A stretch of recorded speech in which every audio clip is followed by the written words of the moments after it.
Σας. Καλώς ήρθατε, εκ μέρους του Ιδρύματος Σταύρος Νιάρχος, στο καθιερημένο ραντεβού μας, το ραντεβού που δίνουμε για τους διαλόγους μας, κάθε μήνα, με μια διαφορετική θεματική, με διαφορετικούς ομιλητές, με διαφορετική διάθεση, σε ένα διαφορετικό σημείο κάθε φορά, μέχρι σήμερα εντός Αττικής. Με τους περισσότερους από εσάς συνταξιδέψαμε το πρωί από τον Πειραιά και έτσι ξέρετε πια, το έχετε μάθει, το έχετε ακούσει, ότι αυτό είναι για μας το πρώτο μας εκτός έδρας ταξίδι για τους διαλόγους, η πρώτη διοργάνωση των διαλόγων εκτός έδρας. Και δεν γίνεται τυχαία, δεν έγινε για να γίνει, έγινε γιατί το σηκώνει η θεματική. Ρεμπέτικο, ίσον Μάρκος, ίσον Σύρος. Τόσο απλά. Ο χώρος στον οποίο βρισκόμαστε έχει και αυτός την σημειολογία του, τη σημασία του. Είμαστε σε ένα παλιό κλωστοϊφαντουργείο, όπως βλέπετε. Είναι ένας χώρος σχεδόν μουσιακός. Και αυτό γιατί υπάρχει μια βαθιά ιστορία της κλωστοϊφαντουργίας στο νησί, όπως άλλωστε δένεται και από την αρχή το νήμα της ιστορίας του ίδιου του Μάρκου Βαμβακάρη, όπως εσείς οι Συριανοί και οι εραστές του ρεμπέτικου θα γνωρίζετε καλύτερα από εμάς, γιατί ο ίδιος ο Μάρκος ως ανήλικος εργάστηκε πλάι στη μητέρα του στην κλωστοϊφαντουργία στο νησί. Επομένως, όλα κάπως συνδέονται και το νήμα σήμερα μας φέρνει εδώ. Και είμαστε πολύ χαρούμενοι που βρισκόμαστε εδώ μαζί σας, γιατί όπως μπορεί να φανταστείτε, μία διοργάνωση αυτής της κλίμακας εκτός έδρας ενέχει πολλά στοιχεία συνθετότητας. Δεν είναι πάρα πολύ απλά τα πράγματα, ωστόσο, η ιστορία, η αρχοντιά του νησιού και η δική σας ζεστασιά μας αποζημίωσαν και χαιρόμαστε πάρα πολύ που μοιραζόμαστε μαζί σας αυτό το πρώτο μας ταξίδι. Με την ίδια τη Σύρο, το Ίδρυμα Σταύρος Νιάρχος έχει μια μακρά ιστορία δωρεών και συνεργασίας. Έχουμε συνεργαστεί στο παρελθόν με οργανισμούς, να μην ξεχάσω κανέναν, η Κάριτας Σύρος, ο Σύλλογος Παροχής Φροντίδας Κατοίκων, ο Σύνδεσμος Ελλήνων Καθολικών Σύρου. Έχουμε σταθερά στηρίξει το ετήσιο κινηματογραφικό φεστιβάλ Syros International Film Festival και πιο πρόσφατα συνεργαστήκαμε και στηρίζουμε τη λειτουργία του Ενχορδές και Οργάνης, της μεγάλης του Μάρκου σχολής, που θα απολαύσετε και την δουλειά τους στη συνέχεια στο μουσικό κομμάτι της εκδήλωσης που θα ακολουθήσει. Για να βρείτε από το βράδυ ή από αύριο το φωτογραφικό υλικό και την μαγνητοσκόπηση της εκδήλωσης, θα επισκεφτείτε τον ιστότοπο του Ιδρύματος Σταύρος Νιάρχος, snf.org, που θα βρείτε και όλες τις πληροφορίες για τους διαλόγους προηγούμενους και επόμενους. Εκεί επίσης θα βρείτε και μια ενδιαφέρουσα, νομίζουμε, playlist με το top 19 των ρεμπέτικων μουσικών που επέλεξε για εμάς και για εσάς ο λάτρης του είδους συνάδελφός μας Σπύρος Αλεξόπουλος. Σας προτρέπουμε να το επισκεφτείτε και να μάθετε και περισσότερα για τη δράση του Ιδρύματος, που στηρίζει ποικίλες πρωτοβουλίες σε όλο τον κόσμο, ένα μικρό κομμάτι των οποίων είναι η ενίσχυση της μουσικής κάθε είδους σε μια μεγάλη βεντάλια. Όσα θα δείτε, θα ακούσετε, θα γευτείτε, θα απολαύσετε, ελπίζουμε σήμερα, από την πιο μικρή ως την πιο σημαντική λεπτομέρεια, αποτελούν προϊόν πολύ σκληρής δουλειάς, αφοσιωμένης, με μεράκι και με δημιουργική τρέλα, μιας μικρής ομάδας ανθρώπων, των συναδέλφων μας, στο Ίδρυμα Σταύρος Νιάρχος, και πιο συγκεκριμένα της ομάδας των διαλόγων, τους οποίους θα θέλαμε να ευχαριστήσουμε και ονομαστικά, την Ελένια Σαλούτσι, την Ασημίνα Κουτρουμπούση, την Τιτίκα Εμμανουήλ, τη Λίνα Γιωτάκη, τη Δήμητρα Χατζηβασιλείου, το Θανάση Πολίτη, τον Χρήστο Γκέκα, την Ιωάννα Κιωσέ, τον Βασίλη Λαλιώτη, τη Μίλη Πασχάλη, τη Σοφία Κορνάρου, τον Κωνσταντίνο Ζεϊμπέκη, τον Σπύρο Αλεξόπουλο, την Ελίνα Κλαριδοπούλου, την Αλεξία Κομματά. Όλους εσάς που βοηθήσατε το σήμερα να γίνει πραγματικότητα. Και ευχαριστούμε εσάς που είσαστε σήμερα εδώ. Ο λόγος στην Άννα Κίνθια Μπουσδούκου, η δική μας Άννα, που θα συντονίσει τη συζήτηση, θα σας συστήσει τους εκλεκτούς μας ομιλητές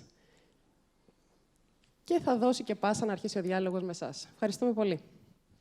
Ευχαριστώ πολύ τη Λένια Βλαβιανού και εγώ με τη σειρά μου και σας καλωσορίζω εδώ στη Σύρο πια, στους 16ους κατά σειρά διαλόγους. Δεν χρειάζονται πολλές συστάσεις. Οι προσκεκλημένοι μας είναι ιδιαίτερα γνωστοί, αγαπητοί και πολύ δραστήριοι, ο καθένας στον τομέα του, και έχουν πολλά να προσφέρουν και να συνεισφέρουν σε αυτό το πραγματικά δύσκολο εγχείρημα, για να μιλήσω κι εγώ ελάχιστα από τη δική μου σκοπιά, που είναι το να καταπιαστεί κανείς με την ιστορία του ρεμπέτικου. Υπάρχουν πάρα πολλοί τομείς, υπάρχουν πάρα πολλές περίοδοι, υπάρχουν πάρα πολλά πρόσωπα και υπάρχουν και πάρα πολλά σημεία του πλανήτη όπου έφτασε το ρεμπέτικο και μέχρι και σήμερα έχει αφήσει το αποτύπωμά του. Θα ξεκινήσω από τον Δημήτρη Μιστακίδη, που είναι μαζί μας, και ευχαριστώ πολύ.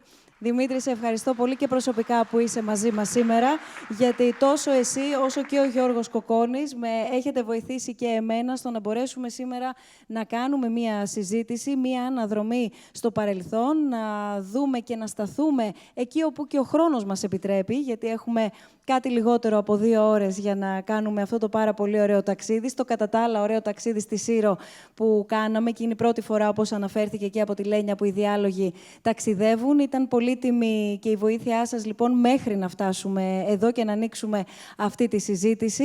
Ο Δημήτρης Μιστακίδης, μουσικός, όπως είναι γνωστό, αλλά και καθηγητής λαϊκής κιθάρας στο Τμήμα Μουσικών Σπουδών του Πανεπιστημίου Ιωαννίνων, και ο Γιώργος Κοκόνης, αναπληρωτής καθηγητής του Τμήματος Μουσικών Σπουδών στο Πανεπιστήμιο Ιωαννίνων. Έχουν ταξιδέψει επίσης περισσότερο από εμάς που ήρθαμε από την Αθήνα για να φτάσουν εδώ στη Σύρο, οπότε σας ευχαριστούμε διπλά και τριπλά που είστε σήμερα εδώ. Είναι όμως μαζί μας εδώ ο κύριος και η κυρία Τσακυριάν, πατέρας και κόρη, για να ξεκινήσω πρώτα από τη σχέση και να φτάσουμε μετά στη σχέση που έχετε με τα όργανα και το δικό σας προσωπικό ταξίδι, κύριε Τσακυριάν. Κάρολος Τσακυριάν, οργανοποιός, και η Βεανούς Τσακυριάν, η οποία έμαθε την τέχνη του πατέρα της και πια σήμερα συνεχίζει η ίδια την κατασκευή των οργάνων. Εδώ υπάρχουν πάρα πολλά ενδιαφέροντα στοιχεία, πέρα από όλες τις εικόνες που έχετε να μας μεταφέρετε και να μοιραστείτε μαζί με εμάς, κύριε Τσακυριάν, όχι μόνο από την Ελλάδα και από το λιμάνι του Πειραιά, αλλά και από την Αμερική. Θα μας γυρίσετε εκεί. Η Βεανούς θα μας φέρει στο σήμερα όμως. Και θα δούμε τι γίνεται σήμερα, και μάλιστα μία γυναίκα, μία νέα γυναίκα σε αυτό το χώρο, ενώ θα δούμε και ποια ήταν η θέση της γυναίκας και πότε εμφανίστηκε η γυναίκα ευρύτερα στο χώρο του ρεμπέτικου. Πέρα από όλους εσάς όμως που βρίσκεστε σήμερα εδώ μαζί μας, και σας ευχαριστούμε πάρα πολύ που είστε εδώ, γιατί σας θέλουμε ενεργούς στη συζήτησή μας. Έχουμε ξαναπεί ότι όλες αυτές οι συναντήσεις έχουν ένα σκοπό, τη διεξαγωγή διαλόγου. Έτσι, λοιπόν, περιμένουμε κατά τη διάρκεια της δικής μας συζήτησης τα ερωτήματά σας, αλλά και τις παρεμβάσεις σας, τις τοποθετήσεις σας. Να καλησπερίσουμε και όλους όσοι μας παρακολουθείτε μέσω live streaming στο snf.org/live, και έχω παραγγελιά να χαιρετήσουμε και να καλησπερίσουμε, κύριε Κοκόνη, τους φοιτητές, αλλά και τους απόφοιτους της σχολής σας, το Τμήμα Μουσικών Σπουδών από τη σχολή, το Πανεπιστήμιο Ιωαννίνων, που έχετε συντονιστεί και μας παρακολουθείτε. Οπότε, επειδή είστε και πολύ γεροί γνώστες, περιμένουμε πρώτα απ' όλα από εσάς. Να, από σήμερα δίνουμε πρωτιά για ερωτήματα και τοποθετήσεις σε όσους μας παρακολουθούν μέσω του live streaming. snf.org/questions. Εκεί μπορείτε να στείλετε τα ερωτήματά σας όλοι όσοι το επιθυμείτε. Τα παρακολουθούμε και τα εντάσσουμε στη συζήτησή μας. Πριν ξεκινήσουμε την κουβέντα μας και πριν ξεκινήσουμε αυτό το ταξίδι στην ιστορία του ρεμπέτικου και σε αυτόν τον ιδιαίτερο χώρο και τον ατμοσφαιρικό που βρισκόμαστε, μας γυρίζει πίσω σε ένα από τα σημεία της ιστορίας της Σύρου. Βρισκόμαστε και σε έναν τόπο που κανείς δεν ξέρει από πού να τον πρωτοπιάσει και πού να πρωτοσταθεί στην ιστορία του. Όμως κάπου διάβαζα και άκουγα και τον Αντώνη Κουνάδη σε κάποια από τις συνεντεύξεις του, και θα τον ακούσουμε και σε λίγο εδώ, γιατί έχει μιλήσει και σε εμάς, να αναφέρει ότι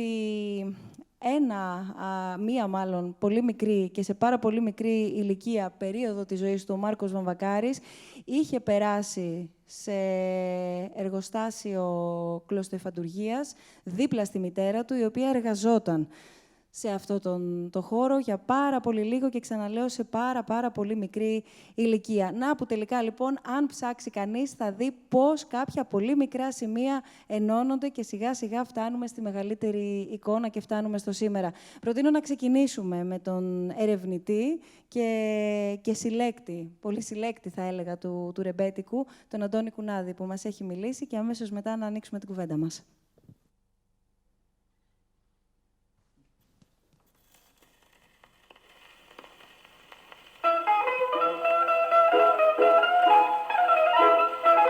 Αυτό τι σημαίνει ρεμπέτικο?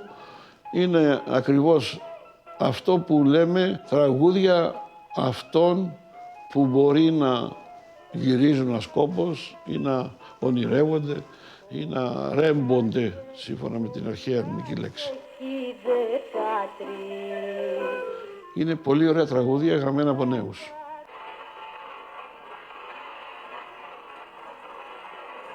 Τι κι αλλιώς, αμάνα μου, από τα βουνά στα χιόνια, τι κι αν θα έρθουν άνοιξες και κυλαϊδούν αηδός. Όλα στον κόσμο μάτρια, τα πάντα ματαιώτης, ένα λουλούδι ψεύτικο είναι άνθρωπος.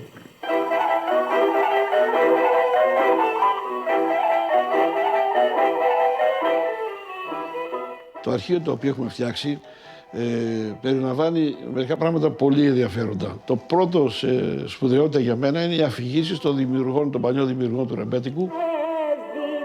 Το δεύτερο είναι η δισκογραφία. Είναι ένα κεφάλαιο πολύ σοβαρό, γιατί η δισκογραφία δυστυχώς στην Ελλάδα δεν μαζεύτηκε ποτέ από κανένα επίσημο φορέα.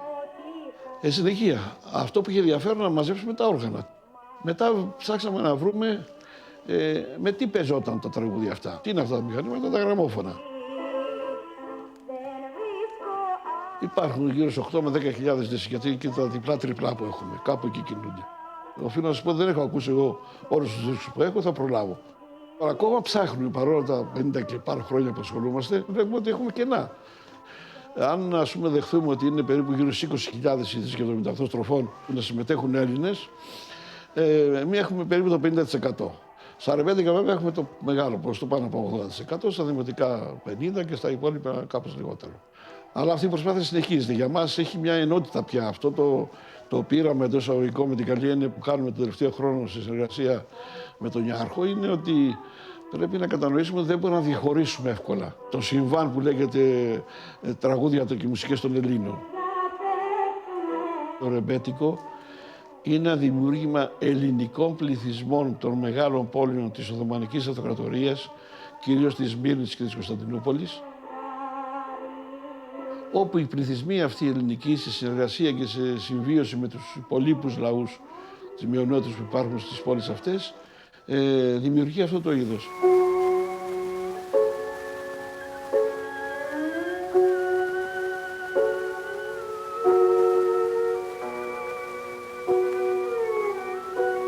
Αυτό που έχουμε να πούμε για τη Σμύρνη είναι ότι και την Κωνσταντινούπολη αποδεικνύεται ότι γίνονται πράγματα τελείως πρωτοποριακά. Δηλαδή είναι αδιανόητο ότι το 1905, 6, 7, 8, 10 κτλ. Ηχογραφεί τόση μεγάλη ποικιλία ρεπερτορίου ελληνικού από όλα τα είδη.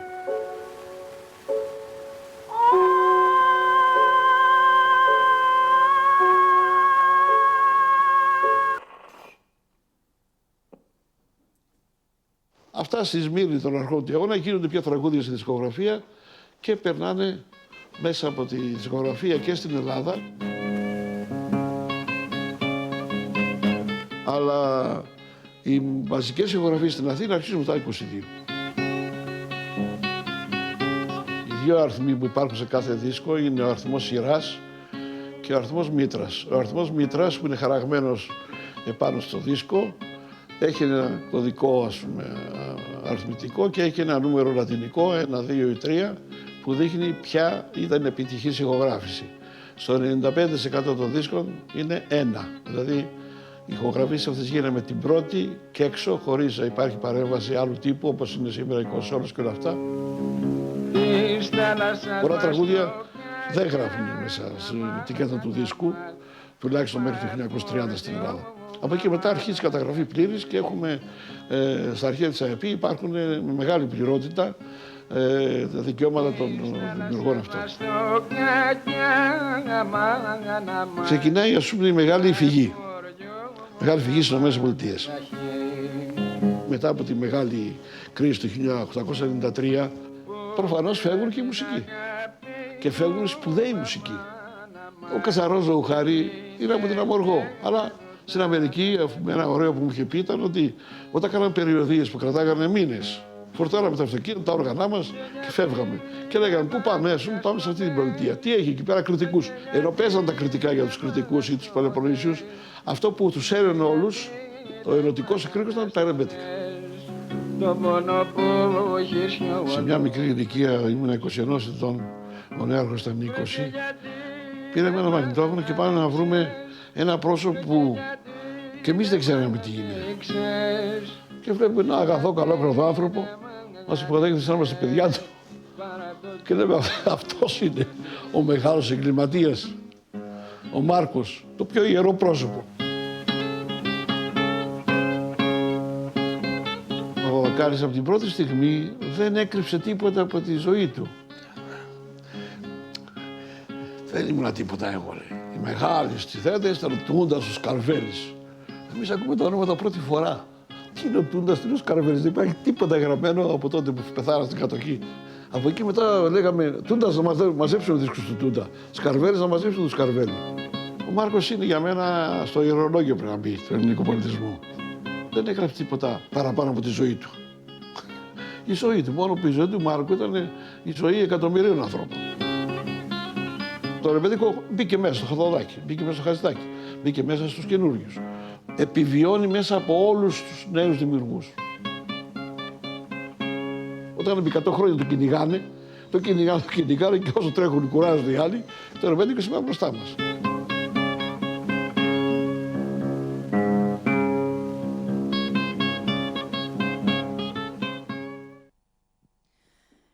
Ευχαριστούμε πάρα πολύ τον Παναγιώτη Κουνάδη για αυτή τη συνέντευξη και όλες αυτές τις εικόνες που έτσι και μάλιστα εισαγωγικά μοιράστηκε μαζί μας. Και ευχαριστούμε πολύ διότι όλες οι φωτογραφίες που θα βλέπετε και κατά τη διάρκεια της συζήτησής μας είναι από το αρχείο Κουνάδη και από όλη αυτή την προσπάθεια που στηρίζει και υποστηρίζει το Ίδρυμα Σταύρος Νιάρχος στην συλλογή όλων αυτών των ευρημάτων και όλου αυτού του αρχαιακού υλικού που ο ίδιος εδώ και πάρα πολλές δεκαετίες έχει ξεκινήσει. Επιστρέφοντας όμως εδώ στη Σύρο και τη γενέτειρα του Μάρκου Βαμβακάρη, αξίζει να σταθεί πολύ κανείς για ένα σωρό λόγους. Έχει όμως ενδιαφέρον το γεγονός ότι σχετικά νωρίς φεύγει ο Μάρκος και φτάνει στον Πειραιά. Εκεί αρχίζει και μοιείται κατά κάποιο τρόπο στον κόσμο του ρεμπέτικου. Έχει κάποιες στιγμές και κάποιες συγκεκριμένες χρονικές περιόδους στη ζωή του που επιστρέφει στη Σύρο.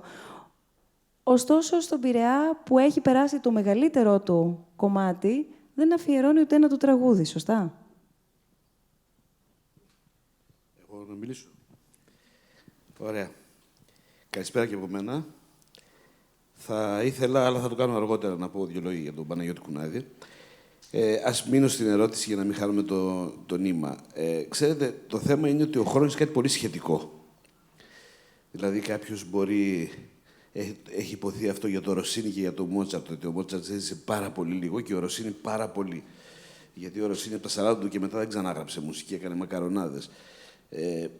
Πρέπει να πούμε ότι ο Μάρκος έφυγε στα 12 του από εδώ. Θεωρώ όμως ότι οι εμπειρίες, οι πολύ πυκνές εμπειρίες που είχε ένα φτωχόπεδο, που έκανε τα πάντα στην Ερμούπολη, μπορεί να ακουστεί λίγο ακραίο αυτό που θα πω, αλλά είναι εμπειρίες που μπορεί να έχει σήμερα ένας 35.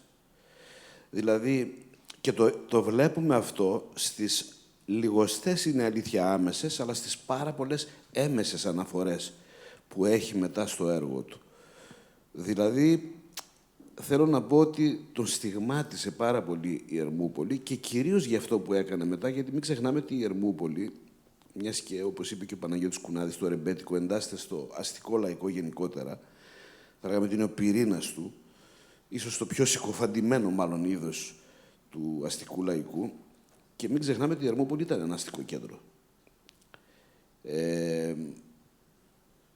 Που είχε όλες αυτές τις εμπειρίες, προφανώς που βίωσε ο Βαμβακάρης εδώ, και φυσικά είχε και αυτή την μετάβαση στις νέες οικονομικές συνθήκες, οι οποίες ευνοούν στην ουσία και τη δημιουργία του αστικού λαϊκού. Είναι εκεί που περνάμε, όπως λέμε, από το δημοτικό στο αστικό λαϊκό.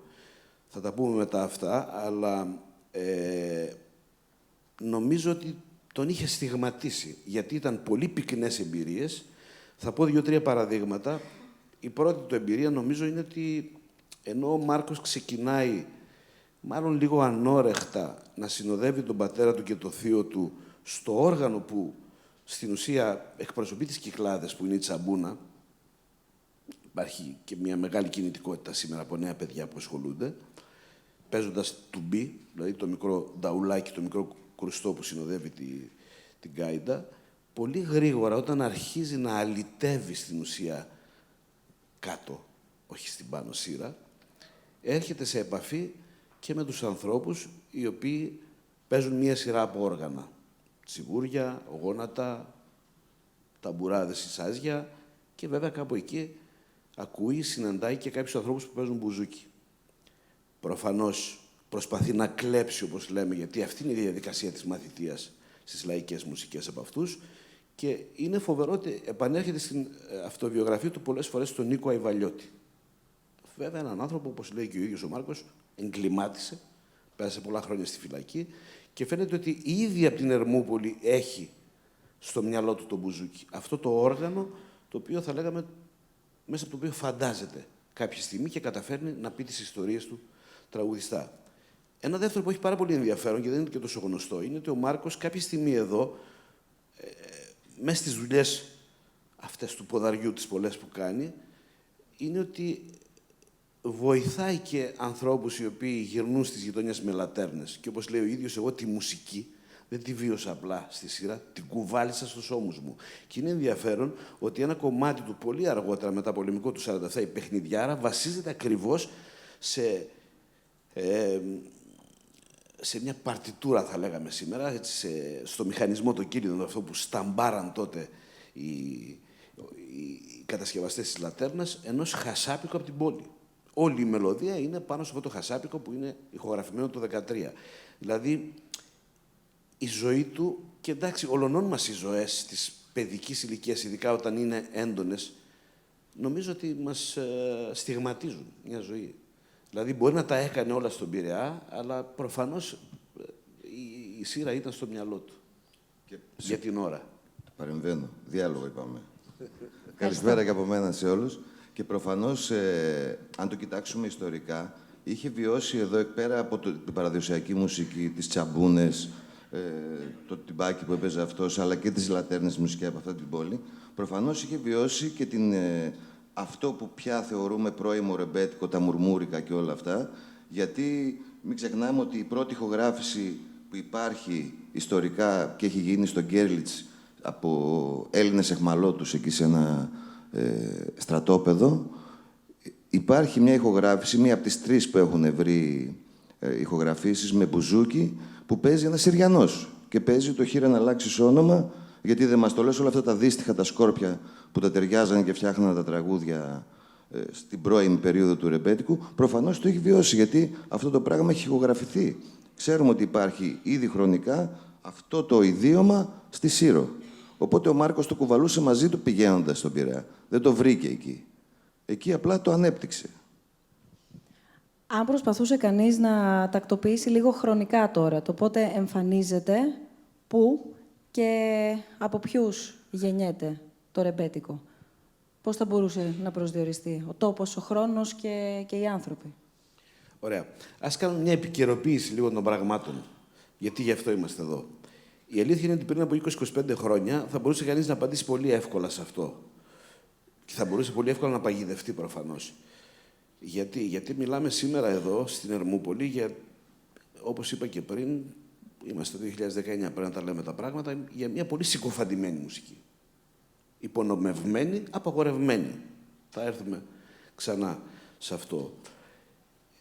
Οπότε αυτό τι σημαίνει? Ότι δεν είναι μια μουσική η οποία μελετήθηκε ποτέ, όχι μόνο ακαδημαϊκά, γενικά. Συζητήθηκε πολύ αργότερα, όταν οι πρωταγωνιστές είχαν πεθάνει πλέον.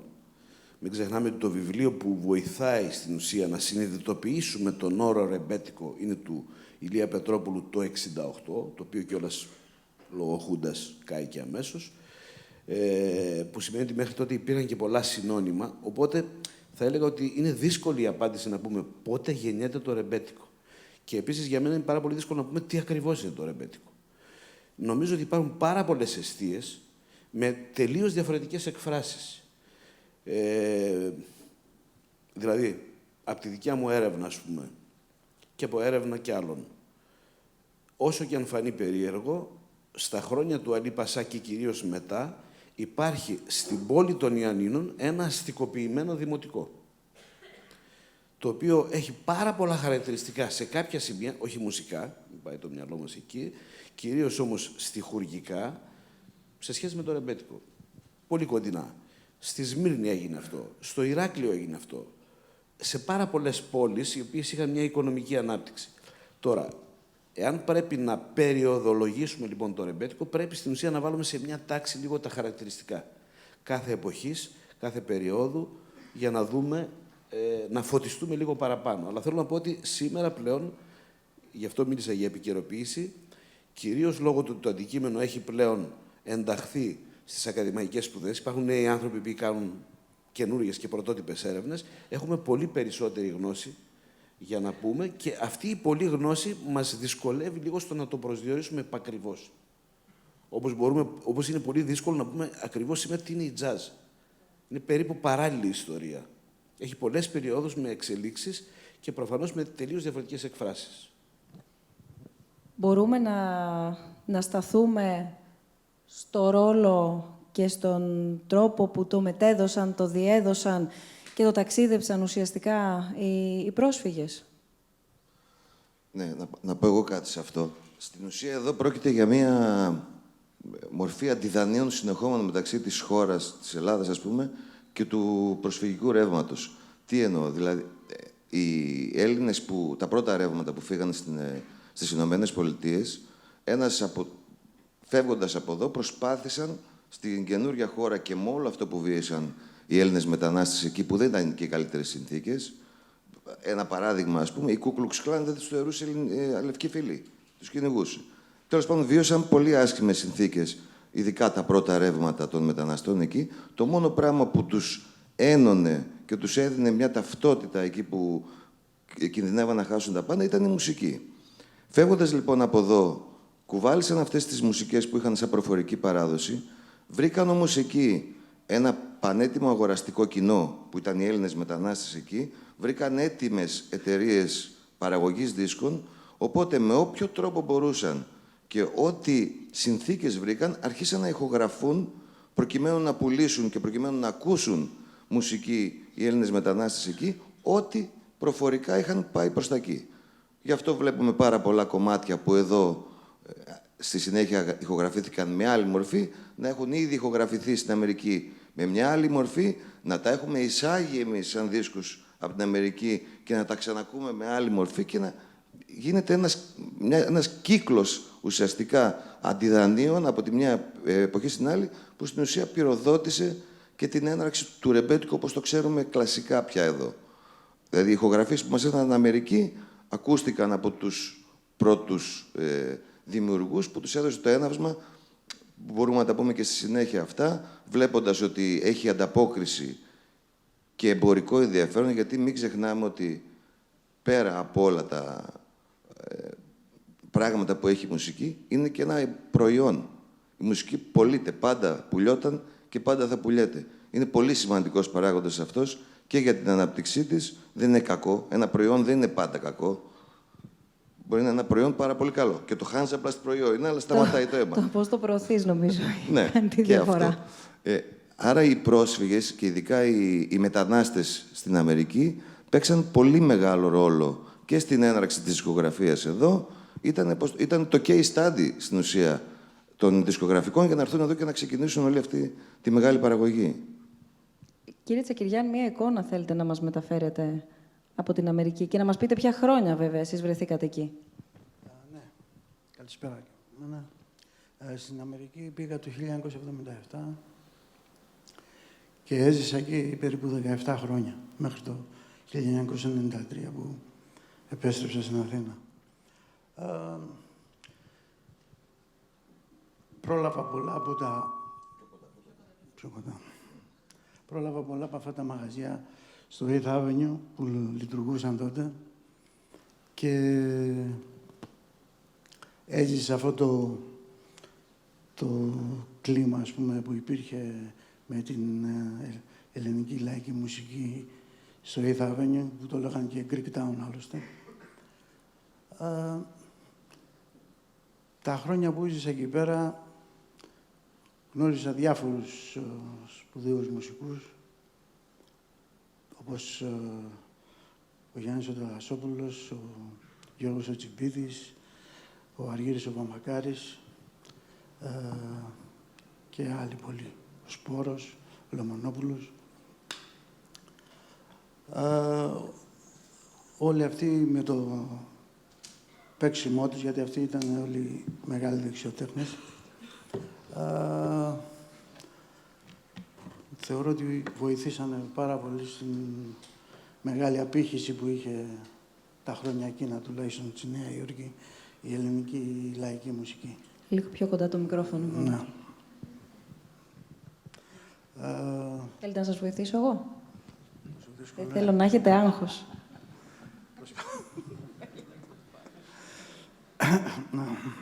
Λοιπόν, δούλεψα εκεί πέρα και βέβαια με τον πατέρα μου 6-7 χρόνια, γιατί πέθανε νωρίς, το 1983. Αυτό που μπορώ να πω ήταν ότι όταν μπήκα στη δουλειά μαζί του, αν και είχα αρχίσει από τα 14 μου εδώ στην Αθήνα να δουλεύω, ήμουν λίγο ανόρεχτος. Δεν είχα και πολύ κέφι για τη δουλειά αυτή. Και βασικά δεν ήξερα και τι ήθελα να κάνω. Ήμουν εντελώς στον αέρα. Ξόδεψα κάποια χρόνια πηγαίνοντας στο κολέγιο εκεί στη Νέα Υόρκη, στο Πανεπιστήμιο. Πάλι όμως δεν είχα ιδέα τι ήθελα να κάνω. Όλα αυτά λυθήκαν με το που πέθανε ο πατέρας μου. Ξαφνικά με έπιασε ένα πάθος ατελείωτο για αυτή τη δουλειά και βρήκα μπροστά μου το σκοπό της ζωής μου. Και από τότε ασχολούμαι με όλη μου την ψυχή και δύναμη να κάνω αυτή τη δουλειά και να προσπάθω να υπηρετήσω τέλος πάντων το λαϊκό τραγούδι, το λαϊκή μουσική κατά αυτόν τον τρόπο. Και βέβαια η συνέχεια έρχεται και στη συνέχεια θα δούμε και την πλευρά της Βεανούς, της κόρης σας, η οποία μπήκε και εκείνη σε αυτό το χώρο. Πριν δούμε και ένα πολύ ωραίο βίντεο από το εργαστήριό σας, από εκεί που φτιάχνετε και κατασκευάζετε τα όργανα, θα ήθελα να σταθούμε στα λιμάνια. Στα λιμάνια που συνήθως φεύγεις, αποχαιρετάς, φτάνεις, θα ξαναφύγεις. Κι όμως τα λιμάνια γίνονται η κεντρική σταθμή του ρεμπέτικου. Λοιπόν, ωραία. Αυτή είναι η εικόνα που μας έρχεται κατευθείαν στο μυαλό. Τα λιμάνια όμως είναι οικονομικά κέντρα. Στα λιμάνια, όπως λέει πάρα πολύ ωραία, πολύ εύστοχα, ένας από τους πρώτους μελετητές της κοινωνιολογίας του ρεμπέτικου, Στάθης Δαμιανάκος, είναι στην ουσία οι χώροι στους οποίους όντως αναπτύσσεται το ρεμπέτικο. Και θα έλεγα ότι είναι οι χώροι του άντρα. Είναι ανδρικοί χώροι τα λιμάνια. Είναι, όπως είπα και πριν, οι χώροι στους οποίους πλέον ένα νέο παιδί, εγκαταλείποντας την αγροτική και κτηνοτροφική οικονομία, η οποία δεν του δίνει λεφτά στην τσέπη, γιατί όλοι ξέρουμε ότι αυτές οι οικονομίες πληρώνουν έμεσα ή μια φορά το χρόνο, αυτό σημαίνει ότι έχει μια αυτοδυναμία, λοιπόν, οικονομική. Που σημαίνει τι? Ότι μπορεί να σπαταλήσει τα λεφτά του μετά για να αποφορτήσει από το κάματο των πολλών ερών εργασίας. Εκεί, λοιπόν, σε αυτές τις οικονομίες είναι πάρα πολύ φυσικό ότι θα έχουμε τα πρώτα, στην ουσία, κέντρα διασκέδασης, τα λέμε σήμερα. Θα μπορούσα να πω πάρα πολλά συνώνυμα. Δεν είναι τυχαίο ακριβώς δίπλα από αυτά τα κέντρα ότι θα έχουμε και τις γυναίκες. Δηλαδή, στην ουσία, τις ανάγκες που θα έχει ο άντρας που είναι μόνος του για να αποφορτήσει. Τα λιμάνια, λοιπόν, παίζουν αυτό το σπουδαίο ρόλο, έτσι, κυρίως, ξαναλέω, λόγω της οικονομικής δραστηριότητας. Τα λιμάνια είναι όμως και κάτι που είπε ο Δημήτρης, ότι τα λιμάνια είναι τα κέντρα στα οποία γίνεται όλη αυτή η όσμωση, η ανταλλαγή. Γι' αυτό και δεν είναι τυχαίο ότι η Σμύρνη, όταν απελευθερώνεται το φορολογικό σύστημα και φτάνουν και οι Λεβαντίνοι, δηλαδή οι ξένοι που κατοικούν μόνιμα τη Σμύρνη πλέον, έρχονται όλα τα φράγκικα δάνεια, όπως έρχονται και πάρα πολλά δάνεια από το Βορρά. Γιατί εμείς είμαστε μια κουλτούρα του σταυροδρομιού, δεν είναι μόνο αυτό που λέγεται συχνά ως στερεότυπο μεταξύ Δύσης και Ανατολής. Μην ξεχνάμε και τα Βαλκάνια από τα οποία έρχεται, στα οποία υπάρχει πολύ μεγάλος ελληνισμός βέβαια, από τη Βλαχιά κυρίως, από εκεί μας ήρθε το Σαντούρι.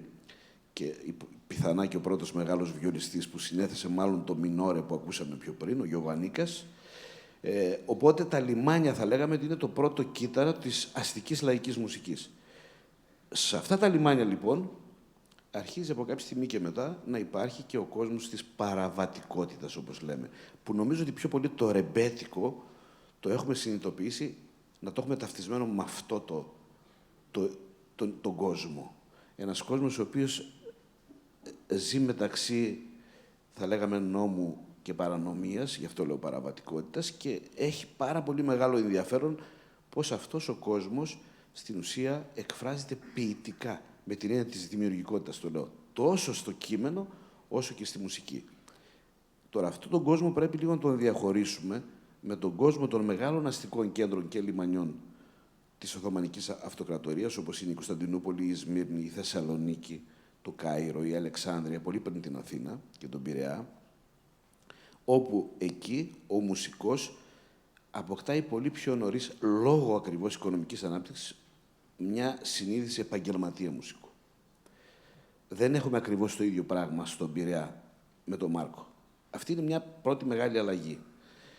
Δηλαδή έχουμε μια μουσική της διασκέδασης που έχει πάρα πολλά δάνεια, σε ένα μεγάλο βαθμό μπορεί να έχει δάνεια από το ελαφρό λαϊκό της Ευρώπης, προφανώς πάρα πολλά δάνεια από την Οθωμανική μουσική, αυτό που λέμε άλλα Τούρκα, πάρα πολλά από τα Βαλκάνια, αλλά είμαστε ακόμα σε έναν κόσμο όπου δεν έχει τεθεί, ή τουλάχιστον από τις πηγές δεν ξέρουμε ακόμα, αυτό το σημείο που λέω πριν για την παραβατικότητα. Δηλαδή, ακόμα και η έννοια του ρεμπέτη σε αναφορές που έχουμε για πρώτη φορά στην Σμύρνη από ανθρώπους που έγραψαν τις αναμνήσεις τους, είναι στην ουσία μια κατηγορία κάποιων ταΐδων.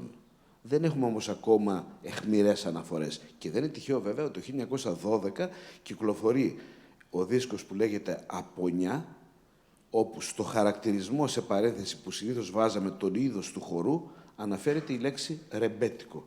Το τραγούδι βέβαια, να το ακούσουμε, είναι ένα ελαφρό τραγούδι. Οπότε θέλω να πω ότι και η λέξη αποκτάει διαφορετικές έννοιες, σημενόμενα ανάλογα την εποχή και τον τόπο. Πάντως, για να μείνω στο λιμάνι, λοιπόν, η πρώτη, θα λέγαμε, το πρώτο φυτόριο της αστικής λαϊκής μουσικής είναι τα λιμάνια. Κυρίως λόγω της οικονομικής ανάπτυξης και αυτής της ανάπτυξης της βιοτεχνικής και, θα λέγαμε, πρώιμης βιομηχανικής οικονομίας, που συντηρεί μουσικούς, μουσική παραγωγή και φυσικά όλο αυτόν τον κόσμο που είναι γύρω από τον κόσμο της νύχτας. Και όχι μόνο αυτό, είναι και χώρος στον οποίο, εκτός από τα μεγάλα λιμάνια, ακόμη και σε όλα τα νησιά του Αιγαίου, ας πούμε, με την προϊστορία του κοντραμπάντου, των λαθρεμπόρων που υπήρχαν και μετακινούνταν σε όλα τα νησιά, όλη αυτή η μουσική παράδοση που υπήρχε και που άρχισε σιγά-σιγά να μεταλλάσσεται λόγω ακριβώς αυτής της μετακίνησης πληθυσμών και ιδεών, στα λιμάνια γινόταν. Ένας άνθρωπος που ζει πάνω στο βουνό, ας πούμε, δεν μπορεί να έχει πρόσβαση σε αυτό που συμβαίνει στο λιμάνι. Γι' αυτό τα λιμάνια έχουν παίξει πολύ σημαντικό ρόλο στην ανάπτυξη και τη δημιουργία ενός καινούριου ρεύματος, που στην ουσία, όπως βλέπουμε, ήταν πολλά πράγματα που συνέβαιναν ταυτόχρονα, άλλο στην Κωνσταντινούπολη και στη Σμύρνη, άλλο στην Αμερική, άλλο στα μεγάλα αστικά κέντρα, στις παρυφές της κοινωνίας, τα οποία κάποια στιγμή άρχισαν να δημιουργούν ένα μείγμα και κάποια στιγμή επικράτησε αυτό που ξέρουμε αυτή τη στιγμή σαν ρεμπέτικο και προσπαθούμε να το περιοδολογήσουμε κτλ. Είναι πολύ δύσκολο, για να έρθω και στην προηγούμενη ερώτηση που έκανες, είναι πολύ δύσκολο να πεις πότε αυτό το πράγμα ξεκίνησε. Είναι πολύ σχετική δηλαδή η ημερομηνία. Μπορεί να πει κανείς και να προσδιορίσει με μεγαλύτερη ακρίβεια πότε αρχίζει κάπως και συγκεντρώνεται περισσότερη γνώση γύρω από το είδος. Και τι εννοώ, ότι σταματά κάποιος να μαθαίνει εμπειρικά να παίζει τα όργανα ή εμπειρικά να γράφει τους στίχους και αυτό αρχίζει και γίνεται πιο επαγγελματικό, γίνεται περισσότερο προϊόν, όπως έλεγες νωρίτερα. Ναι, αυτό είναι μια ασφαλής... εμείς που κάνουμε έρευνα πάντα κοιτάμε τις πηγές ή αλλιώς τις προφορικές συνεντεύξεις με τους ανθρώπους. Όπως είπα και πριν, οι ήρωες του ρεμπέτικου χάθηκαν. Πάρα πολύ πρόωρα μερικοί από αυτούς. Μία πολύ ασφαλής πηγή και θα έλεγα και η πιο αυθεντική, ίσως είναι ο δίσκος. Η βιομηχανία του δίσκου έρχεται στα μέρη μας, στη Μεσόγειο, περίπου το 1906 και μετά, πρώτα στις μεγάλες πόλεις, και πρέπει να εξηγήσουμε την εποχή εκείνη. Δεν είναι απλό πράγμα να ηχογραφήσει κάποιο. Έρχονται λοιπόν οι εταιρείες, στέλνουν συνεργεία τα οποία δεν μπορούν να μετακινηθούν. Είναι πάρα πολύ βαρύς και πολύτιμος ο εξοπλισμός. Οπότε αυτοί πηγαίνουν λοιπόν μόνο στις μεγάλες πόλεις για να μετακινούνται. Δεν είναι τυχαίο ότι χρησιμοποιούν αίθουσες ξενοδοχείων όπου οι βαριές κουρτίνες των μεγάλων ξενοδοχείων, θα λέγαμε, λειτουργούν ως ένα είδος στούντιο και ηχομόνωσης. Αυτοί οι άνθρωποι εκεί κατά επιτόπου θέλουν να έχουν και κάποιους ιμπρεσάριους, να τους πούν ποιους θα ηχογραφήσουν τελικά. Δεν έχουν ιδέα. Ένας που φεύγει από την Αγγλία, από τη Γερμανία, πηγαίνει παντού. Στο Λίβανο, στην Ελλάδα, στο Κάιρο. Οπότε, μια ασφαλής πηγή είναι η δισκογραφία. Μπορούμε να πούμε λοιπόν ότι η αφετηρία είναι από τη στιγμή που έχουμε αυτές τις πηγές. Όντως ξέρουμε ότι ο Μιχάλης Αραχτίντζης ή Αραχτίντζης ηχογράφησε 8 τραγούδια το 1896, πολύ πρώιμα. Δεν τα ακούσαμε ακόμα, δεν τα έχουμε ανακαλύψει. Από εκεί και μετά, όπως είπε ο Δημήτρης, προφανώς πρωτοπόρα είναι η Αμερική, γιατί η Αμερική έχει την τεχνολογία, αλλά έχουμε και πάρα πολλές ηχογραφήσεις στις μεγάλες πόλεις, λιμάνια, έτσι, που προανέφερα. Έχουμε πολύ λίγες αφηγήσεις, είναι αλήθεια, και εδώ πρέπει να το πούμε, μιας και είμαστε σε ένα πλαίσιο διαλόγων. Η επιστήμη που μπορούσε να ενδιαφερθεί τότε, κατά την ελληνική της εκδοχή τουλάχιστον, ήταν η λαογραφία. Δεν υπήρχε κάποιος άλλος να ασχοληθεί. Ούτε οι κοινωνιολόγοι ασχολούνταν, ούτε οι ιστορικοί. Γενικά θεωρώ ότι οι επιστήμες, γενικά, επειδή είναι επιστήμες των μορφωμένων και των εγγραμμάτων, λίγο δύσκολα ασχολούνταν με το προφορικό αγράμματο πολιτισμό. Όμως η λαογραφία έστρεψε την πλάτη της στο αστικό λαϊκό. Δηλαδή, όπως λέμε πολύ συχνά, ξεκινούσαν οι λαογράφοι από το κέντρο της Αθήνας να πάνε στα βουνά και στα λαγκάδια να μαζέψουν δημοτικά τραγούδια και ο Μάρκος μπορεί να έπαιζε δίπλα. Δηλαδή θα μπορούσαν έστω να πάνε μια βόλτα μια μέρα, μην κάνουν έρευνα. Οπότε χάθηκε πάρα πολύ υλικό, ακριβώς γιατί αυτοί οι οποίοι έψαχναν τα παράγωγα του προφορικού πολιτισμού είχαν εστιάσει κυρίως σε αυτό που έτσι κι αλλιώς ονομάστηκε και εθνικό λαϊκό, το δημοτικό. Τώρα δεν είναι ώρα να το συζητήσουμε αυτό. Το αστικό λαϊκό, λοιπόν, στην ουσία δεν μελετήθηκε. Τώρα, σήμερα τι κάνουμε εμείς? Έχουμε τη δισκογραφία, έχουμε αρκετά κείμενα, λίγα βέβαια, ξένων περιηγητών, οι οποίοι μας λένε τι συνάντησαν στη Σμύρνη. Κάποιοι οι οποίοι ήρθαν και επισκέφθηκαν τη χώρα μας, 19ο, αρχές 20ου, και προσπαθούμε στην ουσία, σαν τους αρχαιολόγους, να κολλήσουμε τα κομμάτια του ψηφιδωτού. Προφανώς λείπουν πολλά κομμάτια, αλλά όταν κάποιος ασχολείται, αρχίζει και καταλαβαίνει πώς γίνεται αυτό το πράγμα. Για παράδειγμα, ας πούμε, λέμε για τους πρόσφυγες και πάρα πολύ συχνά το λέμε ότι το ρεμπέτικο και ήρθε το 22. Όχι. Αν διαβάσει κανείς εφημερίδες της Αθήνας του 19ου αιώνα, ξέρουμε ότι τα πρώτα καφέ αμάν, τα πρώτα στην ουσία νυχτερινά κέντρα, και μην φοβόμαστε αυτή τη λέξη, γιατί συχνάζουν στα πρώτα τουλάχιστον και κορίτσια και γυναίκες και οικογένειες, είναι τα λεγόμενα καφέ αμάν, λοιπόν, τα οποία τα είπαμε καφέ αμάν κατά την παράθεση με το καφέ Σαντάν, που σήμαινε στην ουσία τραγούδια λαϊκά ελαφρά της Ευρώπης, αλαφράγκα θα λέγαμε, και το καφέ αμάν ήταν αυτό το οποίο θα λέγαμε ταυτίζονταν με το Oriental, με της Ανατολής. Υπήρχε βέβαια και η λέξη αμάν, γιατί το κυρίαρχο είδος, το πιο δεξιοτεχνικό θα λέγαμε, το πιο έτσι και για τους ξένους και όλα στο πιο ανατολίτικο θα έλεγα, ήταν ο Αμανές. Έτσι ένα τραγούδι όπου στην ουσία είναι ένας αυτοσχεδιασμός για τον τραγουδιστή. Αυτά λοιπόν υπήρχαν στην Αθήνα το 1874. Δεν ήταν το 22. Η σχολή, δηλαδή αυτό που λέμε της Μικρασίας, ήρθε από τότε. Δεν υπήρχε ακόμα η δυνατότητα ηχογράφησης. Το χάσαμε αυτό το πράγμα. Σε ένα βαθμό όλο αυτό το ρεπερτόριο λοιπόν, μέχρι τις αρχές του 20ου αιώνα, μπορούμε να το έχουμε μόνο από γραπτές αναφορές, οι οποίες πολλές φορές είναι αρνητικές. Δηλαδή σχολιάζουν κάποιους υποτίθεται κάποια ηθικά και υψηλά πρόσωπα της κοινωνίας, τα οποία συχνάζουν σε αυτά τα μαγαζιά. Σε αυτά τα μαγαζιά βέβαια θα αναφερθούμε και μετά, γιατί πρωτοεμφανίζεται και η γυναίκα. Εκεί, θα φτάσουμε εκεί. Θέλω να μείνουμε λίγο στα όργανα του είδους, να επισκεφθούμε το εργαστήρι Τσακυριάν για να συναντήσουμε και τη Βεανούς σιγά-σιγά και να δούμε τη γυναίκα στο σήμερα, για να γυρίσουμε στη γυναίκα του τότε, στο ρεμπέτικο, και πότε μπαίνει στο χώρο.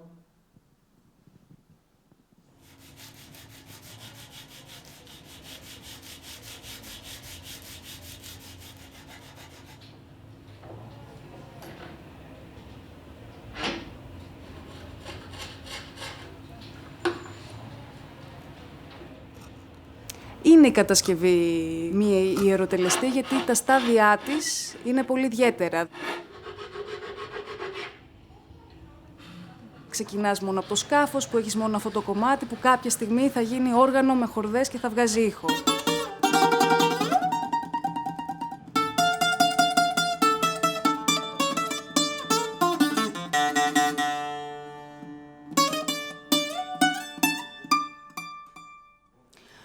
Ονομάζομαι Τάνια Βένους Τσακυριάν, είμαι 28 χρονών και ασχολούμαι με την κατασκευή έγχορδων μουσικών οργάνων από το 2013.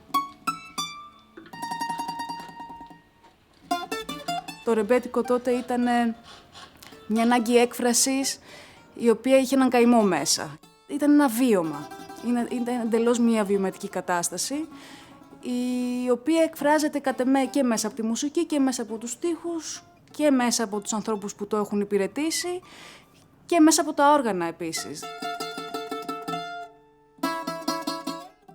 Η επαφή με τη τέχνη ήρθε από τον πατέρα μου, ο οποίος αυτό είναι το επάγγελμά του, το οποίο ξεκινάει από την εποχή του προπάπου, οπότε είναι ήδη 3 γενιές. Ονομάζομαι Κάρολος Τσακυριάν. Έχω το εργαστήριο εδώ στην Αθήνα από το 1993 που επέστρεψα από την Αμερική, που ήμουν 17 χρόνια. Η αίσθηση της δημιουργίας είναι στο μέγιστο επίπεδο, δηλαδή νιώθω γεμάτος και ικανοποιημένος.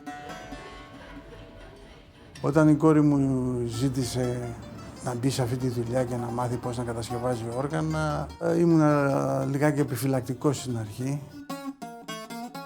Πιστεύω ότι θα γίνει σίγουρα καλύτερη από μένα.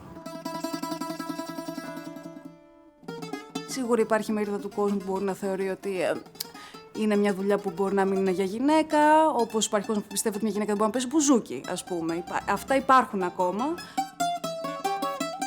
Θυμάμαι ακόμα την αίσθηση όταν στο πρώτο όργανο, όταν το ολοκλήρωσα,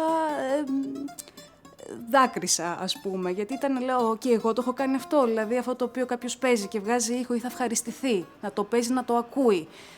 Εγώ το προσέφερα αυτό.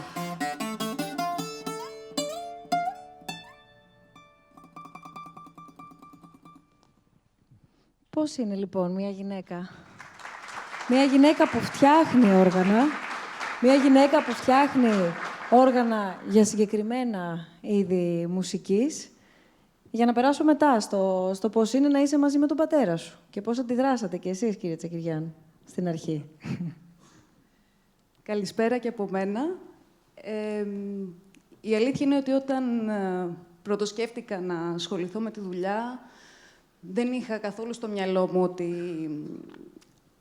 το φίλο μου, ότι ως γυναίκα, ας πούμε, θα είναι κάτι το διαφορετικό, οπότε λίγο να είναι κάτι σαν δήλωση. Πιο πολύ ήταν η αίσθηση ότι υπάρχει αυτή η ιστορία μες στην οικογένεια, 3 γενιές πριν από μένα, όπου όλοι τους κέρδισε. Για κάποιο λόγο όλοι το αγαπούσαν αυτό που κάνανε και δεν το κάνανε απλά μόνο από ανάγκη βιοπορισμού, βιοποριστική. Και εκεί που τελείωνα σιγά-σιγά τη σχολή μου, η οποία μου άρεσε, ήμουνα ευχαριστημένη κτλ. Σε άλλο αντικείμενο τελείως. Ιστορία και φιλοσοφία της επιστήμης, εντελώς διαφορετικό πράγμα. Και σκεφτόμουν τα πτυχιακά, ακαδημαϊκή καριέρα μάλλον.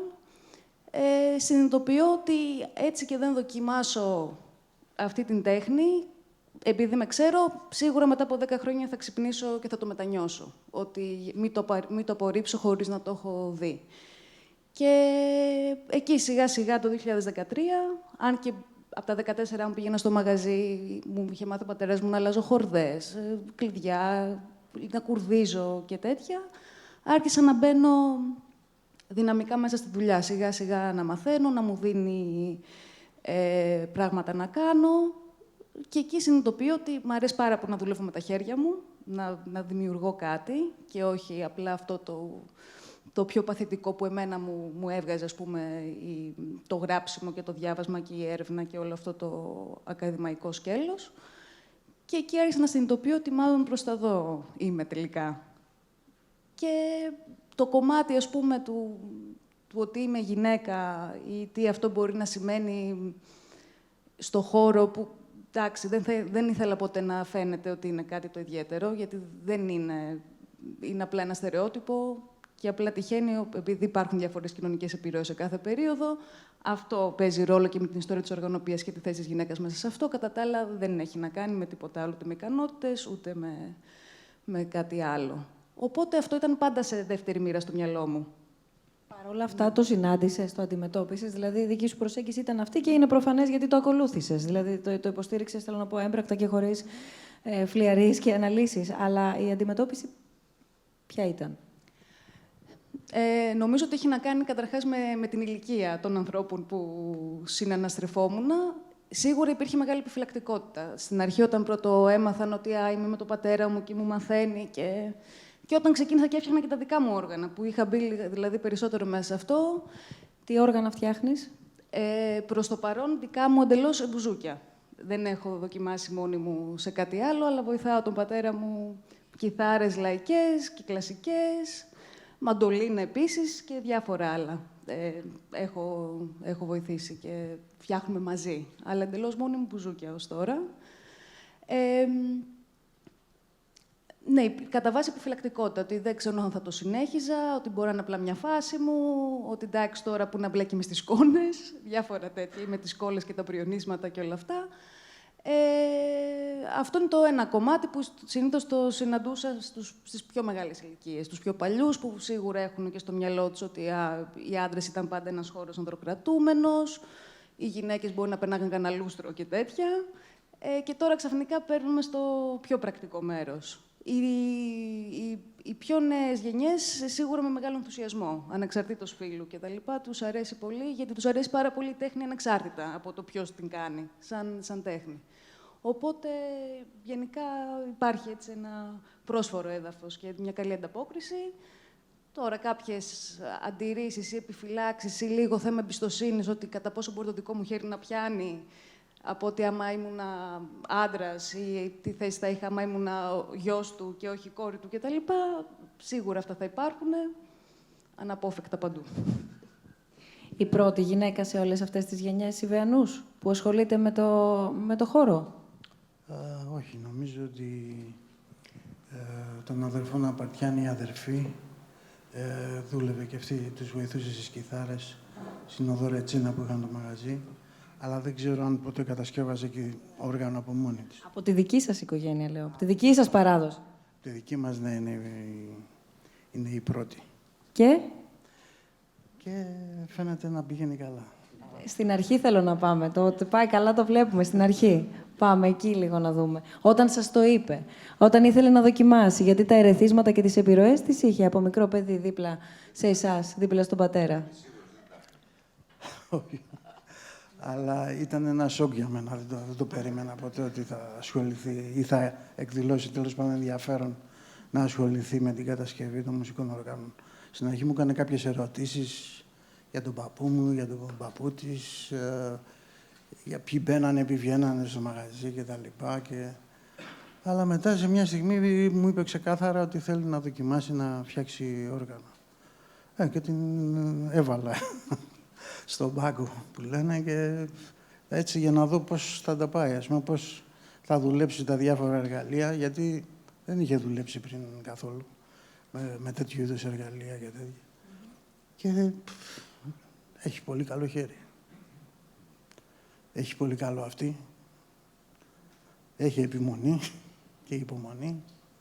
Και τη θέληση να κάνει κάτι καλή, όταν κάνει κάτι να το κάνει πολύ καλά. Οπότε σίγουρα θα γίνει καλύτερα από μένα, δεν υπάρχει περίπτωση.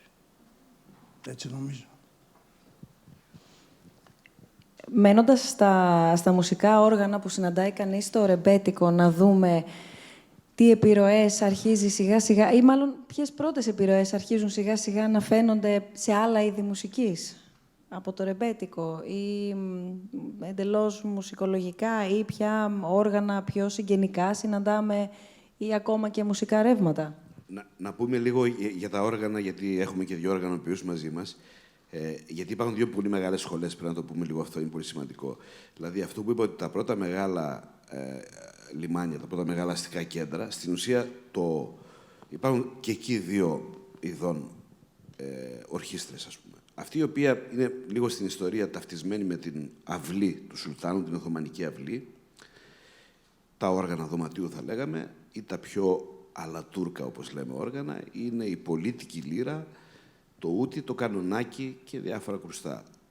Στο ελληνόφωνο ρεπερτόριο, που είναι πολύ μεγάλο, όπως είπε ο Παναγιώτης Κουνάδης, είναι ενδιαφέρον ότι πρωταγωνιστικό ρόλο λοιπόν έχει το βιολί. Το βιολί είναι ο βασιλιάς και μπαίνει, κατά τη γνώμη μου, μάλλον από τη Βλαχία και από την Ουγγαρία, το σαντούρι. Αυτό κάνει λοιπόν, εγώ αξιολογικά σε σχέση με το ρόλο που έχει σε μια ορχήστρα, προτιμώ να το λέω βιολοσάντουρο, αν και ο Γκάτζος μας επέβαλε το σαντουρόβιολο. Οπότε εντάξει, και τα δύο σωστά είναι. Και πάρα πολύ νωρίς το όργανο παίζει ο Δημήτρης, το οποίο επίσης δεν ήταν πάρα πολύ, θα λέγαμε, συζητημένο, η λαϊκή κιθάρα. Αυτές λοιπόν οι ορχήστρες είναι και ορχήστρες οι οποίες παίζουν και στα νησιά πάρα πολύ. Τώρα, το ενδιαφέρον είναι ότι υπάρχει, ξαφνικά εισάγεται ένας νέος ήχος από μια νέα οικογένεια. Αυτό που λέμε νικτά έγχορδα. Όπως είπαν οι φίλοι μας εδώ, καταρχάς τα μαντολίνα, τα οποία κυκλοφορούσαν πάρα πολύ στη Μεσόγειο, η κιθάρα βέβαια, και μετά θα πάμε στο μπουζούκι. Δηλαδή τα όργανα τα οποία παίζονται με πένα, όπου ο ήχος παράγεται έτσι, με ένα χτύπημα με το δεξί χέρι. Είναι ενδιαφέρον να δούμε ότι αυτή η αναμέτρηση έγινε στην Αθήνα. Διότι έρχονται οι πρώτοι επαγγελματίες, είτε ακριβώς μετά την καταστροφή, μαζικά θα λέγαμε, γιατί αυτοί ηχογραφούνται κιόλας οι πρώτοι, γιατί είναι αυτοί που κρατάνε κιόλας τη δουλειά, ξέρουν και το επάγγελμα. Έρχονται λοιπόν αυτές οι ορχήστρες όπου το βιολί θα λέγαμε είναι ο βασιλιάς και έχουμε διάφορους συνδυασμούς. Και με το Μάρκο, παρότι δεν είναι ο πρώτος ο Μάρκος, αλλά αυτά θα μας τα πει λίγο ο Δημήτρης μετά, έχουμε λοιπόν την καθιέρωση εδώ του ντόπιου, θα λέγαμε, ρεμπέτικου, με τα μπουζούκια. Αλλάζει εντελώς ο ήχος, θέλω να πω. Έτσι. Πάμε σε μια άλλη οικογένεια. Και έχει ενδιαφέρον, γιατί αυτή την αναμέτρηση, ο μέγας χρονικογράφος για μένα, που είναι ο Βαμβακάρης, την καταγράφει, την ενσωματώνει σε ένα τραγούδι του. Το «Μπουζούκι γλέντι του Ντουνιά», που λέει, μιλώντας για το μπουζούκι, «Τώρα σε βάλαν στα χαλιά και στα σαλόνια πάνω, ακόμα και από το βιολί 2 σκάλες παραπάνω». Γι' αυτό και έλεγε ο Παναγιώτης πριν, ότι ο Μάρκος έλεγε, εγώ δεν είμαι μουσικός. Μουσικός ήταν ο Σκαρβέλης και ο Τούντας. Η διαφορά είναι αυτό το η επαγγελματική εμπειρία, η δουλειά. Γιατί πρέπει να πούμε ότι στην τέχνη της μουσικής ένα κομμάτι είναι η καλλιτεχνία, ένα κομμάτι είναι η δουλειά. Είναι άλλο πράγμα, έτσι, η performance κτλ.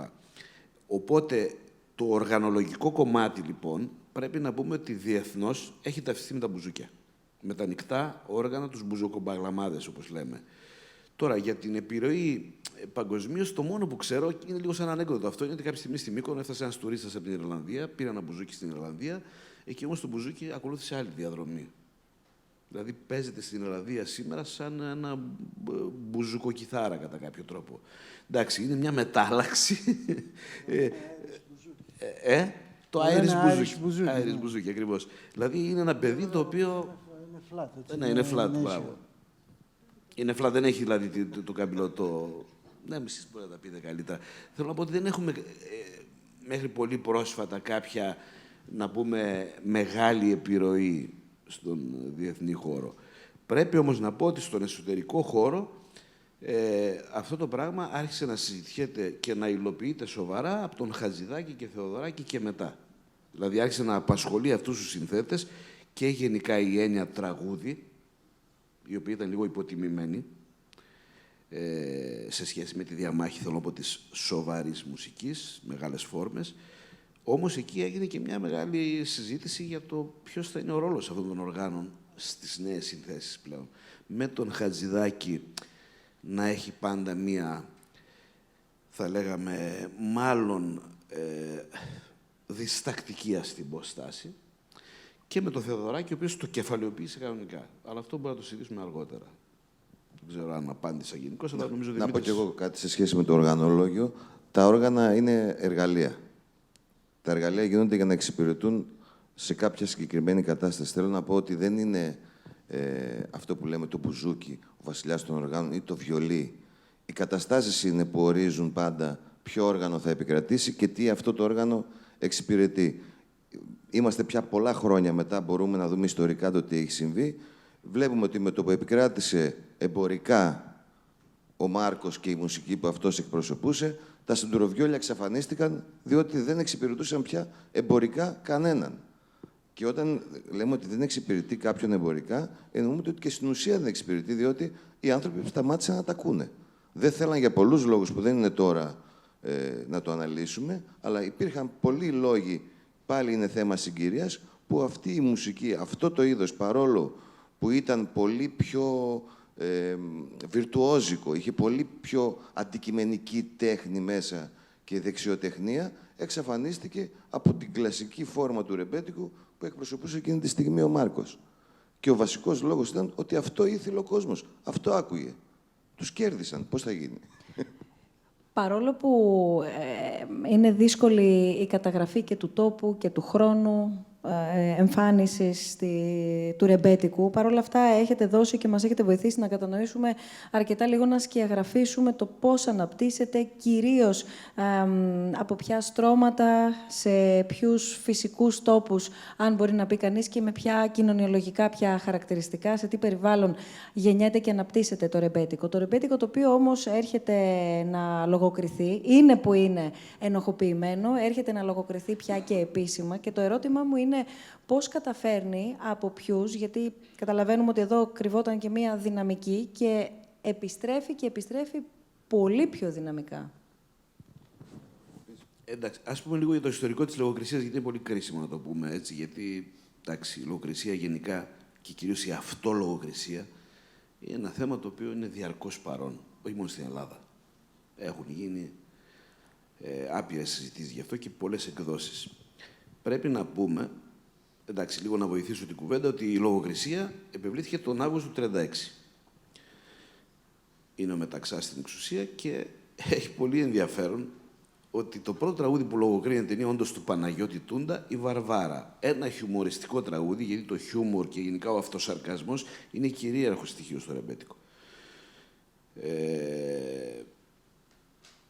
Οπότε θα λέγαμε ότι μπορεί και ο Τούντας να είχε βάλει μέσα και κάποια σεξουαλικά υπονοούμενα, αλλά στο επίπεδο, θα λέγαμε, του αυτοσαρκασμού.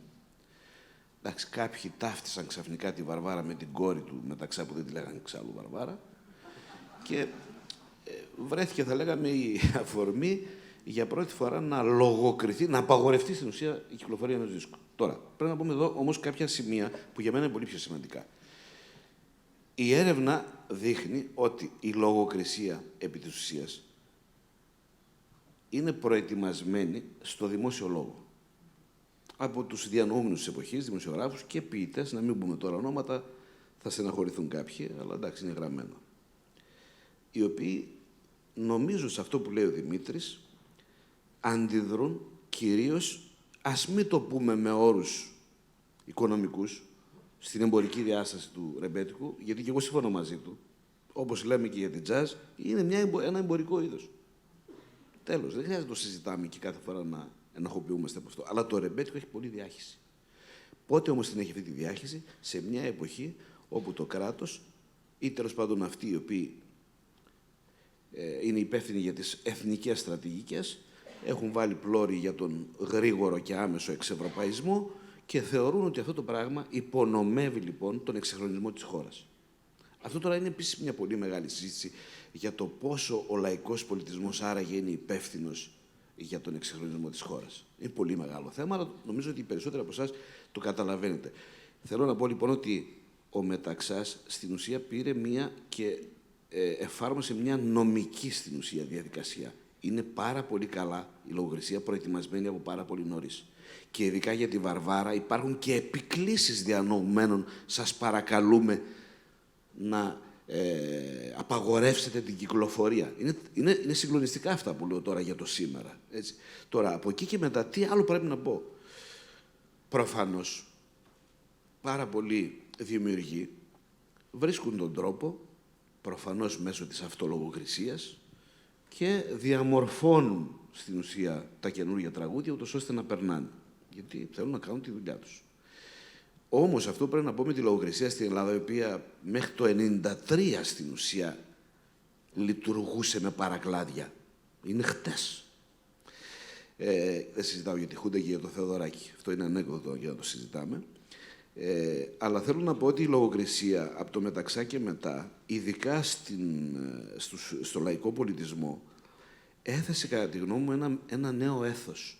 Έμαθε τους ανθρώπους να σκέφτονται αυτολογοκρινόμενοι. Αυτό είναι το πιο βασικό. Γιατί ακόμα και αν πούμε ότι κάποιοι δίσκοι απαγορεύτηκαν, μπορεί στον ζωτικό χώρο, όπου έπαιζαν οι παρέες, γλένταγαν κτλ., μπορεί να παίζονταν τραγούδια και παίζονταν σίγουρα. Κυνηγήθηκε κόσμος, πήγε φυλακή κόσμος, γιατί καταστηματάρχες, δισκοπόλες κτλ. Πιθανά κάποιοι οργανωμένοι την είχαν άσχημα την εποχή εκείνη, γιατί κατασκεύαζαν εργαλεία του θανάτου. Αλλά το θέμα είναι ότι φόλιασε η αυτολογοκρισία μέσα στο κεφάλι του δημιουργού. Δηλαδή, πριν πω κάτι, έπρεπε να σκεφτώ αν αυτό που σκέφτηκα τελικά μήπως είναι πρέπον. Αυτό είναι που στοίχησε όλο τον 20ο αιώνα στην ουσία. Αυτό είναι το πιο σημαντικό πράγμα με τη λογοκρισία. Από την ίδια τη λογοκρισία. Και επίσης σημαντικό είναι για αυτό το κομμάτι της λογοκρισίας να πούμε ότι πέρα από την αυτολογοκρισία που συμβαίνει προφανώς σαν κοινωνικός αυτοματισμός, δηλαδή φαντάζομαι ισχύει και σε γενικότερο βαθμό, όταν κάτι τίθεται νομικά κάθετα και λέει αυτό απαγορεύεται, οι άνθρωποι αυτόματα αρχίζουν και σκέφτονται με βάση αυτό, χωρίς να είναι συνειδητή αυτή η σκέψη τους. Περνάει στο λογισμικό. Οι άνθρωποι που αντιστάθηκαν σε αυτό, προφανώς σταμάτησαν να γράφουν, όπως είναι ο Βαγγέλης Παπάζογλου. Δηλαδή, σε εκείνα τα σημεία, είναι τα σημεία αυτά που ο καλλιτέχνης έρχεται αντιμέτωπος με το έργο του και την ιστορία του. Που είναι η στιγμή που όταν αρθρώνεις δημόσιο λόγο, έρχεται η στιγμή πάντα που πρέπει να πάρεις θέση και να αποφασίζεις με ποιους θα πας και ποιους θα αφήσεις, όπως είπε ο Νιόνιος. Πολλοί, λοιπόν, αλλάξαν τον τρόπο τους και συνεχίσαν να γράφουν και πάρα πολλοί όμως σταμάτησαν να γράφουν. Αυτό τώρα είναι ένα θέμα που προφανώς είναι θέμα άλλης ημερίδας, κατά πόσο πολύ, όταν ένας άνθρωπος επιτελεί ένα σπουδαίο έργο, έρχεται μία στιγμή που η ηθική του δεν του επιτρέπει να συνεχίσει να το κάνει. Τελικά ποιος είναι πιο χαμένος, εμείς που δεν ακούμε αυτά που έγραψε ή αυτός που δεν έγραψε, δεν ξέρω. Πρέπει να το... Εμπειρίες που σας έχουν μοιραστεί παλαιότερα, κύριε Τσακυριάν, άνθρωποι και μουσική, κυρίως πια στα χρόνια που βρισκόσασταν στην Αμερική. Στα χρόνια. Μπορώ να θυμηθώ πράγματα από τα χρόνια πριν πάω Αμερική. Όταν δούλευα από τα 14 μου στο εργαστήριο του πατέρα μου εδώ στην Αθήνα και ερχόντουσαν πάρα πολλοί μουσικοί και συνθέτες και τέτοια.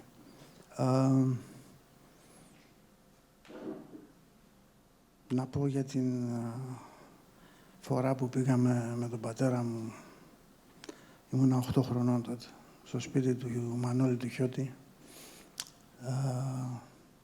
για να του δώσει ένα μπαγλαμά που του είχε παραγγείλει και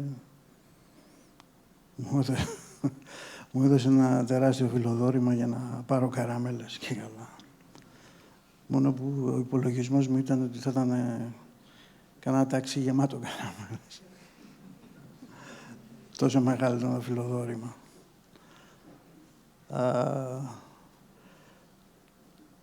Τα χρόνια αυτά που πήγαινα εκεί πέρα ήρθαν πάρα πολύ μεγάλη μουσική στο μαγαζί. Βέβαια, δεν μπορούσα να τους αξιολογήσω τόσο καλά τότε.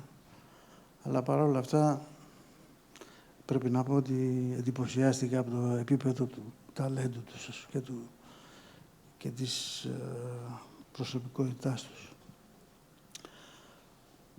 Είδα εκεί από το Στέλιο τον Καζατζίδη, τη Σωτηρία Αμπέλου, Λεμονόπουλο, τον Χιώτη, τον Σπόρο, τον Τατασόπουλο, πάρα πολλούς, τώρα δεν μπορώ να τους θυμάμαι όλους.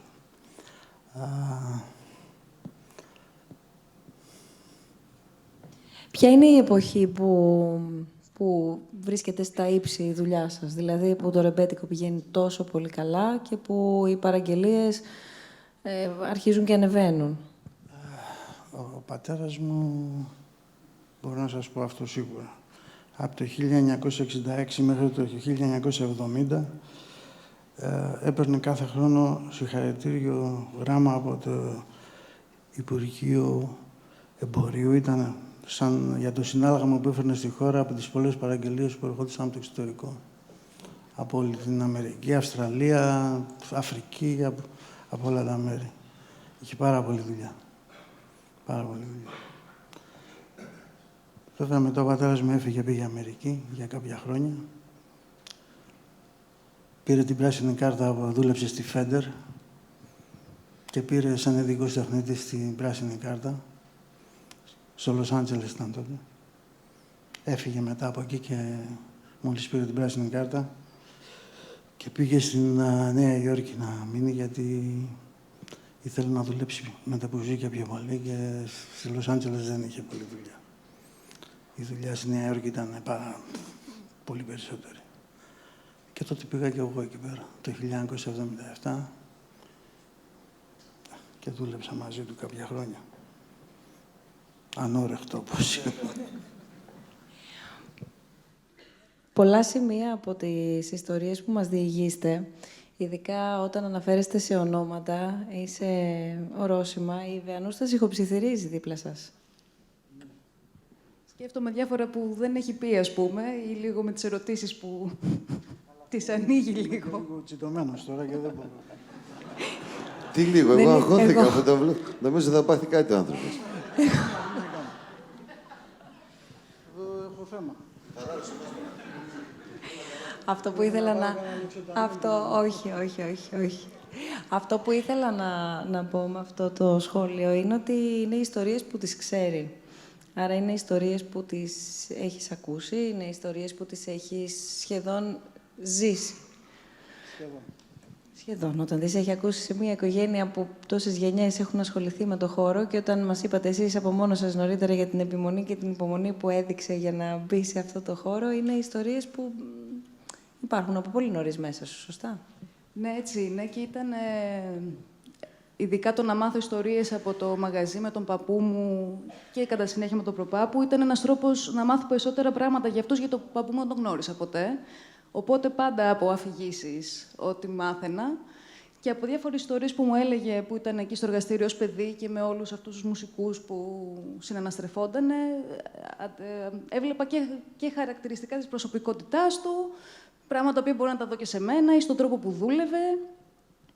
Και συγκρατούσα ταυτόχρονα και θεωρώ και κάποια μικρά έτσι, κομμάτια της ιστορίας, ας πούμε, ή κάποια ιστορικά πρόσωπα σίγουρα πλέον είναι αυτοί οι άνθρωποι και το πώς υπήρχε αυτή η συνδιαλλαγή, ας πούμε, με την οικογένεια κατ' επέκταση.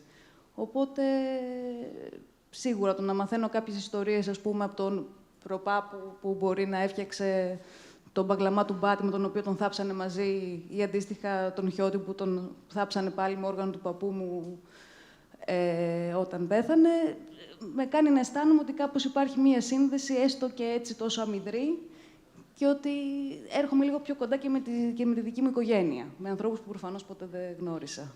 Και όλα αυτά μέσω του πατέρα μου, αλλιώς δεν θα μπορούσα να τα ξέρω. Πότε μπορούμε να πούμε, αν αυτό προσδιορίζεται, ότι έρχεται η απενεχοποίηση του ρεμπέτικου? Εντάξει, σε διάφορες, από ποιους είναι το θέμα. Από αυτούς που το ενοχοποίησαν, ίσως. Εντάξει, πάντως δίκη δεν έχει γίνει για να οθωθεί ο κατηγορούμενος. Και η αλήθεια είναι ότι κάθε φορά, ακόμα και εμείς που είμαστε υποτίθεται ειδικοί και μελετάμε, βγαίνουν στερεότυπα διαρκώς. Νομίζω ότι έχουμε γεννηθεί ενοχοποιώντας το ρεμπέτικο από την κούνια μας, δηλαδή. Εντάξει, είπαμε πριν, γιατί ο τρόπος με τον οποίο αντιληφθήκαμε το ρεμπέτικο είναι ένας τρόπος ο οποίος βασίστηκε σε δύο στοιχεία. Ένα, γιατί δεν βρήκαμε σε αυτό μια ελληνική καταγωγή. Αυτό είναι το θέμα που έχουμε στη χώρα μας, πάντα. Δεν ξέρω να το ξεπεράσουμε και ποτέ.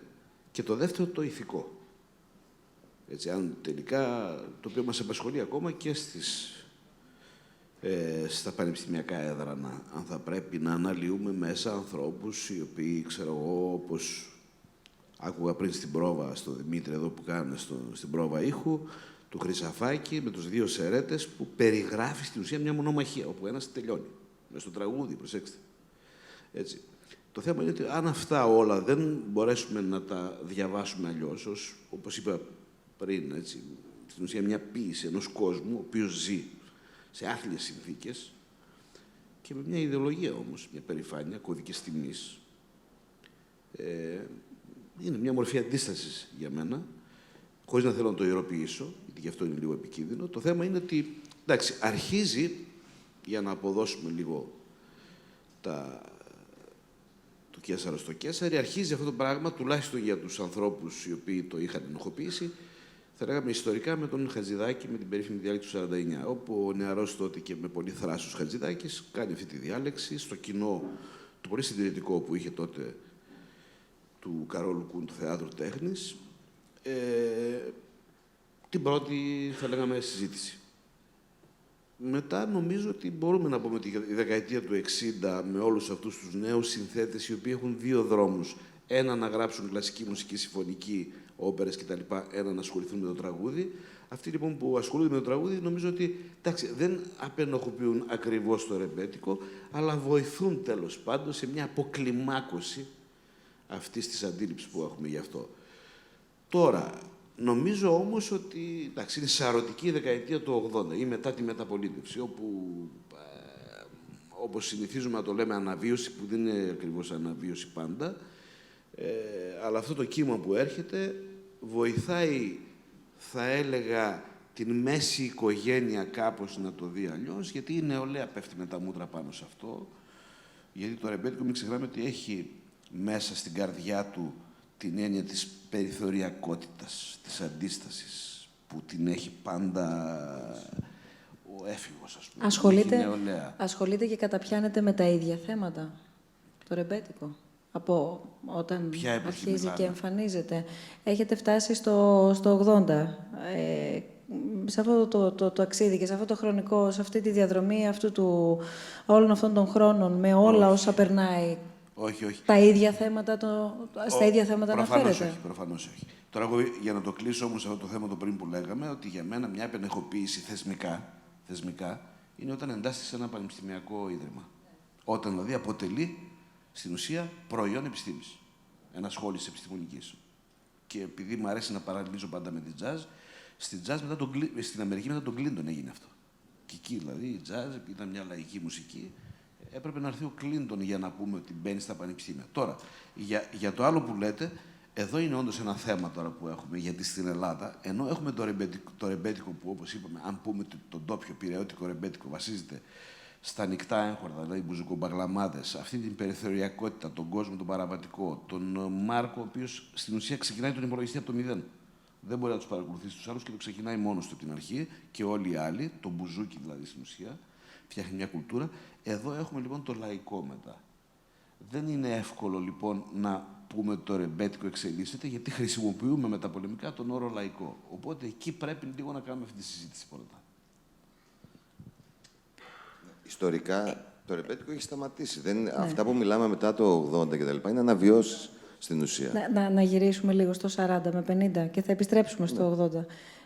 Περνάει και ο χρόνος και πρέπει να φτάσουμε και στο σήμερα. Και έχω πολλές ερωτήσεις να κάνω και φαντάζομαι ακόμα περισσότερες ο κόσμος που είναι μαζί μας. Αλλά μεταξύ δεκαετίας 40 και 50 εμφανίζονται πάρα πολλοί καλλιτέχνες στο είδος, σωστά? Βέβαια. Εξελίσσεται η μουσική καταρχήν. Το είδος εξελίσσεται και πάντα οι λαϊκές μουσικές είναι σε δυναμική σχέση με την κοινωνία. Όσο εξελίσσεται και αλλάζει η κοινωνία, εξελίσσονται και αλλάζουν και οι μουσικές, όταν μιλάμε για λαϊκές μουσικές. Αυτή είναι η μεγάλη διαφορά από την κλασική μουσική, ας πούμε. Εκεί εμφανίζονται άνθρωποι, μάλλον εμφανίζονται με άλλους ρόλους, κυρίως εγώ θα σταθώ στο Χιώτη, ας πούμε, στη συγκεκριμένη περίοδο, γιατί είναι ένας άνθρωπος που ενώ έχει παίξει μπουζούκι σε τραγούδια του Μπάτι, στην αρχή της ελληνικής δισκογραφίας, έχει παίξει μαζί με τον Τζιτζάνι σαν σεσιονάδες μουσική σε τραγούδια του Μάρκου. Έχει παίξει. Σεσιονάδες, λίγο να καταλαβαίνει. Είναι η μουσική που παίζουμε στο στούντιο. Είναι κάποιος παίζει, όποιος και να έρθει με το τραγούδι, αυτός είναι ο οποίος Είμαι ο Μάρκος εγώ και φωνάζω το Χιώτη και τον Τσιτσάνη να μου παίξουν μπουζούκια σε ένα τραγούδι. Αυτή είναι η session μουσική που παίζουν στα κομμάτια των αλωνών. Έχει παίξει κιθάρα σε τραγούδια του Τσιτσάνη όταν ο Τσιτσάνης άρχισε να ανεβαίνει και σκάει μετά τον πόλεμο ο μεγάλος δεξιοτέχνης αυτός που προφανώς ακούει μουσικές από όπου μπορεί να ακούσει και γράφει ένα δημιουργεί καινούργια τραγούδια, επηρεασμένα προφανώς από μουσικές που παίζονται στο Παρίσι. Π.χ. ο Τζάνκο Ράιχαρτ έχει γράψει πάρα πολλά τέτοια τραγούδια. Φτάνει τη δεξιοτεχνία σε πολύ υψηλά επίπεδα και απευθύνεται πλέον σε πάρα πολύ κόσμο. Τα μαγαζιά έχουν μεγαλώσει οι ορχήστρες και η μουσική που γράφει είχε την ατυχία βέβαια ο Χιώτης να μην γράφει αυτός τους στίχους. Έπαιρνε στίχους από άλλους και αυτός μελοποιούσε, γιατί αυτή ήταν η μεγαλύτερη διαφορά με τους άλλους δημιουργούς. Θέλω να πω ότι η μουσική εξελίσσεται και πια είναι ένα πολύ πετυχημένο είδος που αρχίζει να πηγαίνει προς το λαϊκό χρονικά, η μεταστροφή, το τέλος δηλαδή του ρεμπέτικου και η αλλαγή προς το λαϊκό, και αυτό φυσικά συμβαίνει γιατί μεγαλώνουν και τα κοινά, αλλάζει η κοινωνική πραγματικότητα, το βιωτικό επίπεδο ανεβαίνει, αρχίζουμε να κοιτάμε πιο πολύ φυσικά προς τη Δύση. Το ερώτημα ακόμα δεν έχει απαντηθεί που ανήκουμε, θα το απαντήσουμε και αυτό κάποια στιγμή, αλλά νομίζω γι' αυτό το λόγο εμφανίζονται και συνθέτες και πια η προϊστορία όλη αυτή που υπάρχει έχει γεννήσει και μουσικούς που έχουν τρυφήσει μέσα σε αυτό το πράγμα και το έχουν αναπτύξει το είδος. Γι' αυτό και βελτιώνονται και οι τεχνικές και όλα. Πότε εμφανίζεται η γυναίκα τελικά στο ρεμπέτικο? Και ποια η θέση της γυναίκας? Δώσατε κάποια στοιχεία για τη θέση της γυναίκας εκείνη την εποχή, κυρίως σε ό,τι αφορά στα λιμάνια, εκεί όπου αρχίζει και γεννιέται ή αρχίζει η δραστηριότητα γύρω από το ρεμπέτικο. Αλλά θέλω να μας δώσετε να καταλάβουμε και πότε εμφανίζεται η γυναίκα στο ρεμπέτικο, αλλά και πώς το ρεμπέτικο και οι ρεμπέτες αντιμετωπίζουν και τη γυναίκα. Ναι. Ιστορικά εμφανίζονται πάρα πολύ νωρίς. Τις δισκογραφικές και τα μαγαζιά στην Αμερική τα είχαν γυναίκες. Και τραγουδιστικά στην... Πρέπει να σταθούμε λίγο σε αυτό, έτσι. Δεν είναι τόσο εύκολο στη Νέα Υόρκη να ανοίξει μαγαζί γυναίκα. Την εποχή της απαγόρευσης τώρα συζητάμε, δηλαδή που τα μαγαζιά αυτά δουλεύουν στα όρια της νομιμότητας. Και εδώ έχουμε τη Ρόζα και τη Ρίτα που ηχογραφούν από πολύ νωρίς μεγάλες μορφές και τραγουδιστικά και φαντάσου τώρα, αυτές οι γυναίκες ήταν γυναίκες που δεν ξέρω αν τη χρησιμοποιούν παντού αυτή τη λέξη, την έλεγε η μάνα μου, τσαγανό. Είχαν τσαγανό, δηλαδή είχαν κερδίσει τη θέση τους επάξια μέσα σε ένα περιβάλλον που επικρατούσαν οι άντρες.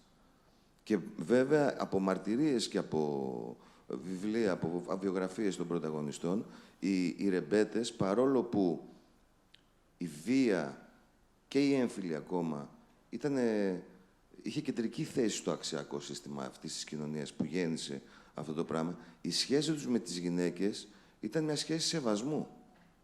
Άσχετα αν αυτό που έβγαινε στα τραγούδια από την παράδοση του Κουτσαβάκηδων, η Μαγκιά κτλ. Είχε κάποια στιχάκια τέτοια. Όλες οι μαρτυρίες λένε ότι η γυναίκα είχε το σεβασμό αυτών των ανθρώπων. Και ούτως ή άλλως, η μεγάλη διαφορά με αυτό που βιώνουμε σήμερα, ακόμα και στη βία, ήταν ότι τότε υπήρχε μια ηθική στα πράγματα. Και υπήρχε μια ικανότητα αυτορύθμισης των ανομαλιών που συμβαίνουν στις μικροκοινωνίες. Τώρα έχει χαθεί αυτό. Δεν υπάρχει ούτε ηθική στη βία. Βλέπουμε τι γίνεται γύρω μας. Και δεν υπάρχει η ικανότητα να αυτορυθμιστούμε σαν άνθρωποι. Δηλαδή, βλέπεις ότι εδώ που ήμασταν σήμερα, για να φέρω ένα παράδειγμα, χρειάστηκε να γίνει ανακοίνωση για να αφήσουμε ένα δρομάκι να μπορούμε να φύγουμε. Σαν κοινωνία νομίζω ότι έχουμε χάσει την ικανότητα να ρυθμίσουμε τα απλά πράγματα μόνοι μας που κάνουν τη ζωή μας πιο εύκολη και καλύτερη. Αυτό τότε υπήρχε. Αυτή είναι μια μεγάλη διαφορά που υπάρχει με σήμερα. Εντάξει, να πω τώρα εγώ λίγο να συμπληρώσω αυτά που λέει ο Δημήτρης. Ιστορικά πάντως το καφέ Αμάν, όπως είπα, είναι ο πρώτος χώρος, ο οποίος εννοείται ότι είναι ταυτισμένος με το κέντρο διασκέδασης, θα λέγαμε στην παραδοσιακή κοινωνία με το καφενείο, όπου η γυναίκα κάνει την εμφάνισή της. Εννοείται ότι είναι μια γυναίκα η οποία αμέσως χαρακτηρίζεται ως ελευθέρων ηθών. Πόρνη και ούτω καθεξής. Η χήρα του δημοτικού τραγουδιού. Αυτή η οποία είναι επικίνδυνη δηλαδή. Είναι χρησιμοποιημένη συγγνώμη αγαπητές κυρίες μου, χρησιμοποιώ λίγο τους όρους για να συνεννοηθούμε καλύτερα, η οποία όμως είναι επικίνδυνη για την ηθική της εποχής. Το καφέ Αμάν, λοιπόν, πρέπει να το δούμε και λίγο έτσι, ότι είναι τα μαγαζιά με γυναίκες.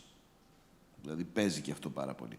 Τώρα, επειδή λέει ο Δημήτρης αυτά που είπε και είναι σωστό, ότι οι γυναίκες τότε καταφέρνουν και εξασφαλίζουν μια αναγνώριση επαγγελματική, γιατί ξαναμιλάω, δεν είναι το ίδιο πράγμα με το ρεμπέτικο στον Πειραιά. Το ρεμπέτικο στον Πειραιά, λοιπόν, είναι ακόμη πιο δύσκολο. Δηλαδή, η Ρίτα και η Ρόζα ήταν στην παλιά σχολή, στην ουσία τραγουδίστριες. Για την Μπέλου δεν ήταν τα πράγματα έτσι, αργότερα. Βέβαια, δεν ήταν έτσι, γιατί στην ουσία οι χώροι στους οποίους εμφανιζόταν η γυναίκα αυτή ήξερε ότι θα είναι χώροι λίγο επικίνδυνοι για αυτήν. Έπρεπε λοιπόν να το πάρει απόφαση και να πάει εκεί. Εννοείται βέβαια ότι ακόμα και σήμερα υπάρχουν αυτά τα αντανακλαστικά τα κοινωνικά. Μια κοπέλα η οποία ασχολείται με τη μουσική, εντάξει, είναι μια κοπέλα η οποία πέρα από το ότι είναι χασούρα για την οικογένεια που ασχολείται με μουσική, εννοείται ότι είναι με το ένα πόδι στην πορνεία. Αυτά όμως είναι αντανακλαστικά κοινωνικά, τα οποία μας δείχνουν λίγο για το ποια είναι και η μουσική μας μόρφωση λίγο. Έτσι, μπορεί να ζούμε με τη μουσική πάρα πολύ σαν κόσμος, αλλά εντάξει, σίγουρα ήταν πολύ πιο δύσκολο για τις γυναίκες. Όπως θα πω, ας πούμε, μετά το 60, στο δημοτικό, σε αυτό που λέμε νέο δημοτικό, που μπαίνει και η γυναίκα, και εκεί ήταν ένα μαρτύριο. Έτσι, και μάλιστα σε δύσκολους χώρους, πανηγύρια έξω στο ύπαιθρο, στα χωριά, εκεί οι γυναίκες είχαν υποστεί και τραυματισμούς. Όχι από τους μουσικούς. Οι μουσικοί τις προστάτευαν, από τον κόσμο. Στην περίπτωση της Σωτηρίας Μπέλου, τι έχει αλλάξει και στην εποχή κατ' επέκταση, έτσι? Εντάξει, η Σωτηρία Μπέλου έχει έναν δύσκολο βίο, και αυτή όπως ο Μάρκος. Έχει πολλά κοινά με τον Μάρκο. Βέβαια, η Μπέλου νομίζω ότι μπαίνει πιο πολύ στο μεταπολεμικό λαϊκό. Εκεί πρωταγωνιστεί, όχι τόσο στο ρεμπέτικο. Τώρα για την Μπέλου πολλά μπορούμε να πούμε. Θα λέγαμε ότι η Μπέλου, λόγω της ιδιαιτερότητάς της της σεξουαλικής, είναι λίγο άφιλη, που σημαίνει ότι η ίδια το αντιμετωπίζει πιο εύκολα από κάποια άλλη. Όμως, εντάξει, είναι μία γυναίκα αντράκι μέσα σε μία κοινωνία ανδρών, η οποία ξέρει ότι πρέπει να κάνει ένα πολύ πιο μεγάλο αγώνα από έναν άντρα και για να επιβληθεί καλλιτεχνικά και για να επιβιώσει. Επίσης, η Μπέλου έχει ένα πάρα πολύ μεγάλο ενδιαφέρον, όπως και ο Μάρκος, είναι ότι δεν εκπληρώνουν, θα λέγαμε, τα standards της δεξιοτεχνίας που είπε πριν ο Δημήτρης. Δεν είναι αυτό που λέμε μια καλή τραγουδίστρια που να έχει μεγάλη έκταση, να κάνει καλοπισμούς, τσαλκάτζες, δηλαδή και ντύματα, όπως έχει, ξέρω εγώ, η Ρόζα Εσκενάζη. Έτσι ήταν και ο Μάρκος σε σχέση με τους τραγουδιστές που μας ήρθαν έτοιμοι, όριμοι, ο Νταλκάς, ο Ρούκουνας, ο Καρύμπης κτλ. Όμως καταφέρουν ακριβώς αυτό το κείμενο που έχει το ρεμπέτικο, αυτό το ντόπιο, να το φορτίσουν με μια φοβερή ενέργεια, γιατί στην ουσία τραγουδάν τη ζωή τους. Δεν χρειάζεται, δηλαδή στη μουσική έχουμε δύο, θα λέγαμε, λύσεις. Ένα, να πεις τις ιστορίες σου. Ο Μάρκος γι' αυτό είναι δυνατός και συγκινεί και θα συγκινεί διαχρονικά. Λέει τις ιστορίες του και έχει πολλές να πει. Το άλλο είναι όταν δεν τις έχεις τις ιστορίες, μπορεί να τις στήσεις. Και αυτό είναι τέχνη, να τις στήσεις καλά. Δηλαδή θυμάμαι πάντοτε ότι ο Τούντας έγραψε τον Κοκαϊνοπότη, και κάποιοι δημοσιογράφοι στην εποχή εκείνη, προσπαθώντας έτσι να τον αγιοποιήσουν, μας λέγανε ότι μου δεν κάπνιζε ο Τούντας. Δεν έχει σημασία. Έγραψε τον Κοκαϊνοπότη, που είναι ένας ύμνος. Ο Παπαγάρης, όταν λέει εφημερίδα με ένα βράδυ, λέει την ιστορία του. Οπότε η Μπέλου λέει την ιστορία της. Είναι αυτό που λέμε πάρα πολύ λαϊκή μουσική, και θα το πω όπως μου το λένε η λαϊκή μουσική. Η τραγουδιάρα, για να είναι καλή, πρέπει να είναι πονεμένη. Εντάξει. Είναι και πολύ σεξιστικό αυτό που λέμε τώρα, έτσι, αλλά θέλω να πω ότι η Μπέλου στάθηκε ακριβώς γιατί είναι σε μια εποχή όπου στον ντόπιο ρεμπέτικο, ξαναλέω, που είναι δύσκολο να αποκτήσει ακόμα η γυναίκα το επαγγελματικό στάτους, έχει να διαχειριστεί και όλες τις άλλες τις ιδιαιτερότητές της, που πραγματικά νομίζω ότι είναι συγκλονιστικό αυτό που έκανε. Και πλέον το ρεμπέτικο που έχει μπει στα πανεπιστήμια, και λέτε ότι, και είπατε νωρίτερα ότι αυτός είναι και ο τρόπος που απενεχοποιείται και είναι πιο ξεκάθαρο αυτό, χωρίς να χρειαστεί να γίνει και καμία δίκη. Θέλω να ακούσουμε και από τους δύο τι ακριβώς κάνετε στη Σχολή Ιωαννίνων, με τι ακριβώς ασχολείται το τμήμα και πώς διδάσκεται επίσης το ρεμπέτικο. Ναι. Θα πω εγώ τώρα. Πρέπει να πεις όμως για μια δίκη που ακόμα δεν κέρδισες. Για την UNESCO. Τι αναγνώριση. Ναι. Θα τα πω τώρα. Τη σειρά. Καταρχήν, σε σχέση με την επενεχοποίηση που συζητήθηκε... Ναι, το ρεμπέτικο επενεχοποιήθηκε πια. Ας μην το συζητάμε αυτό. Το θέμα είναι πότε θα αποαγιοποιηθεί. Γιατί φύγαμε από τη μια μπάντα στην άλλη. Το ζητούμενο πια για μένα, σαν ένας μουσικός που ασχολούμαι με το ρεμπέτικο και το αγαπώ το ρεμπέτικο, είναι το εξής. Θέλω επιτέλους και εμείς, σαν ακροατές, και οι υπεύθυνοι, σαν υπεύθυνοι, είδα εδώ την κυρία Κονιόρδο που ήταν στο Υπουργείο Πολιτισμού, η δουλειά έχει γίνει μισή. Και είναι μισή πάρα πολλά χρόνια. Αυτή η σχολή που υπηρετούμε οι δυο μας μετράει 19 χρόνια, 20 χρόνια παρουσίας πια, μαζί με άλλα 2 πανεπιστημιακά τμήματα που ασχολούνται με τη λαϊκή μουσική. Δεν επιτρέπεται, είναι απαράδεκτο το οργανολόγιο αυτής της μουσικής να μην είναι αναγνωρισμένο. Για μένα είναι απίστευτο. Δεν μπορώ ακόμα να καταλάβω για ποιο λόγο γίνεται. Στην αρχή, ναι, λέγαμε τι. Δεν υπάρχει θεωρητικό σύστημα. Υπάρχει, εδώ και πολλά χρόνια. Δεν υπάρχει βιβλιογραφία. Κάναμε βιβλιογραφία. Δεν υπάρχει συνέχεια. Υπάρχει συνέχεια. Είναι εδώ και 40 χρόνια που δεν έχει σταματήσει αυτό το πράγμα να υπάρχει. Και, εν πάση περιπτώσει, αυτό που πρέπει να κάνουμε όλοι μας είναι να το δούμε επιτέλους αντικειμενικά. Δηλαδή, έχουμε ένα είδος μουσικής. Ναι, το αγαπάμε γιατί μεγαλώσαμε με αυτό. Ναι, το έχουμε συνδυάσει σαν πιτσιρικάδες με την λογική, με την αίσθηση ανυπακοής που αυτό προσφέρει και καλά προσδιοριζόμαστε μέσα από αυτή τη μουσική σαν αντιδραστική στο κατεστημένο που είναι οι γονείς μας ή είναι οποιοδήποτε άλλο. Έχει φορέσει πάρα πολλά κοστούμια αυτή η μουσική. Είναι πια καιρός να τη δούμε αντικειμενικά, σαν έργο τέχνης. Έχει αξία τελικά ή δεν έχει. Πρέπει να κάτσουμε απέναντι και να τη δούμε. Ναι, ρε παιδιά, μιλάμε, κάνουμε ημερίδες για το ρεμπέτικο. Γιατί, ποια είναι η αντικειμενική καλλιτεχνική αξία αυτής της μουσικής, ποια είναι τα συστατικά της. Γιατί αυτή η μουσική απασχολεί κι άλλα πεδία ερευνητικά, κοινωνολόγους, ανθρωπολόγους. Ας τα βάλουμε όλα κάτω και ας βάλουμε επιτέλους αυτή τη μουσική στη θέση που πραγματικά της αξίζει. Έξω από συναισθηματισμούς, έξω από ιδεολογίες, έξω από οτιδήποτε. Αντικειμενικά. Είναι έργο τέχνης ή δεν είναι. Ας το αποφασίσουμε. Εμείς έχουμε πάρει την απόφασή μας, το υπηρετούμε αυτό το πράγμα. Αλλά οι υπεύθυνοι πότε θα αποφασίσουν. Είναι δυνατόν να είμαι εγώ διορισμένος καθηγητής στη δευτεροβάθμια εκπαίδευση και να βγάζω αποφύτους που θα παίξουν εδώ σήμερα. Έχουν τελειώσει αυτά τα παιδιά τη σχολή, που δεν έχουν αντικείμενο. Γιατί με διορίσετε να διδάσκω ένα πράγμα που δεν έχει αντικείμενο, δεν το αναγνωρίζετε. Και όχι μόνο τη λαϊκή κιθάρα. Η λαϊκή κιθάρα απλώς έτυχε να είναι το όργανο που παίζω εγώ. Αναγνωρίστηκε το ρεμπέτικο από την UNESCO. Έχουν αναγνωριστεί κι άλλα είδη. Είναι το μοναδικό είδος που αναγνωρίστηκε χωρίς το οργανολόγιο του. Μόνο σε μουσική. Θα ρίσκει αυτό το ρεμπέτικο, παίζεται από άλλα όργανα. Υπάρχει μόνο του. Είναι τεχνικές, είναι όργανα, είναι σειρά ετών τεχνικών που έχουν αναπτυχθεί που δεν τις βλέπει κανείς. Αυτή η όλη ιστορία που ξεκίνησε με την UNESCO από μένα που είχε να κάνει με τη λαϊκή κιθάρα και όχι συνολικά με το ρεμπέτικο, στην ουσία γιατί έγινε. Το ρεμπέτικο δεν έχει να χάσει τίποτα, ούτε να κερδίσει. Είναι κατοξιωμένο, έχει 100 χρόνια ιστορία, δεν πρόκειται να πεθάνει ποτέ. Ούτε την UNESCO χρειάζεται, ούτε να σας πω την αλήθεια, τις ημερίδες που κάνουμε εμείς χρειάζεται. Αυτές χρειάζονται σε εμάς, όχι στο είδος αυτό καθ' αυτό. Λοιπόν, αυτό που έκανα εγώ με την UNESCO ήταν να περικυκλώσω τους δικούς μας. Λέω, αν θα το αναγνωρίσει η UNESCO, δεν μπορεί. Κάποιος θα κουνηθεί και από εδώ. Κι όμως δεν κουνήθηκε κανείς. Ακόμα. Διδάσκουμε λοιπόν, εγώ προσωπικά διδάσκω ένα αντικείμενο στην τριτοβάθμια εκπαίδευση, στο κρατικό πανεπιστήμιο, που το αναγνωρίζει μόνο αυτή η σχολή. Κανείς άλλος. Αυτά τα παιδιά δεν μπορούν να πάνε πουθενά. Να διδάξουν ισότιμα. Παρ' όλα αυτά, υπάρχει το ενδιαφέρον από τους νέους. Δηλαδή, υπάρχει το ενδιαφέρον να έρθουν να σπουδάσουν το συγκεκριμένο είδος. Το μόνο καλό σε αυτή την ιστορία είναι ότι έρχονται αυτοί που πραγματικά θέλουν. Δηλαδή, θέλουν να μάθουν κιθάρα αυτά τα παιδιά.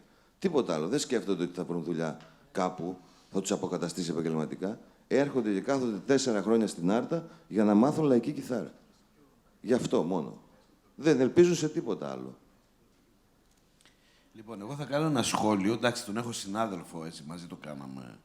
Δηλαδή, είναι ένας από τους συνεργάτες. Είμαστε μια ομάδα μικρή. Και εντάξει, αυτό που λέει ο Δημήτρης, εγώ κάθε φορά να ταιριάζω που το λέω, είμαστε 19 χρόνια έτσι. Δεν είμαστε 1 μήνα, 2 χρόνια. Το λέω με θυμό. Σαν Έλληνας πολιτικοποιημένος πολίτης. Δηλαδή δικαιούμαι αυτά που δίνω στην εφορία, πώς το λένε. Το πω λίγο ευρωπαϊκά, λίγο μερκελικά.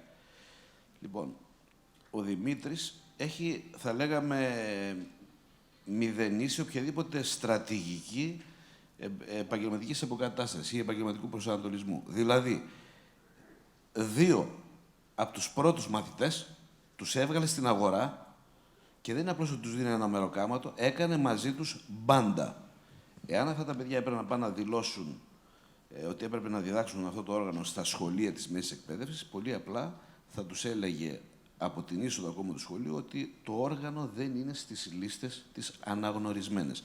Οπότε τώρα κακώς που έφτασε η κουβέντα εκεί, γιατί τώρα περιαυτολογούμε, αλλά τέλος πάντων το έφερε η κουβέντα, συμπαθάτε μας. Καταλαβαίνετε ότι δεν είναι, έχει απονοχοποιηθεί τελικά. Έτσι. Θα κάνουμε ερωτήσεις, συγγνώμη.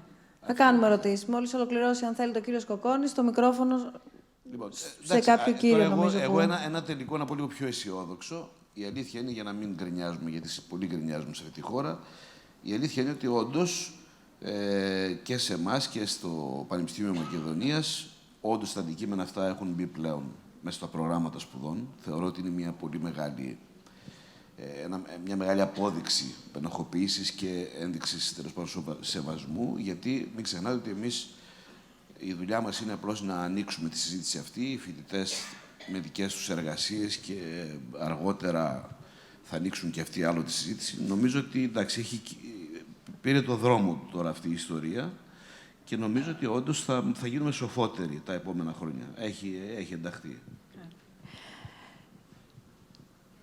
Ναι. Ένα μικρόφωνο στην κυρία Κονιόρδου, παρακαλώ, και αμέσως μετά να δούμε πού είναι το... Παρακαλώ, σηκώστε. Ωραία. Ένα λεπτάκι. Και άλλο ένα μικρόφωνο σε εσάς σε λίγο. Ναι, κυρία Κονιόρδου.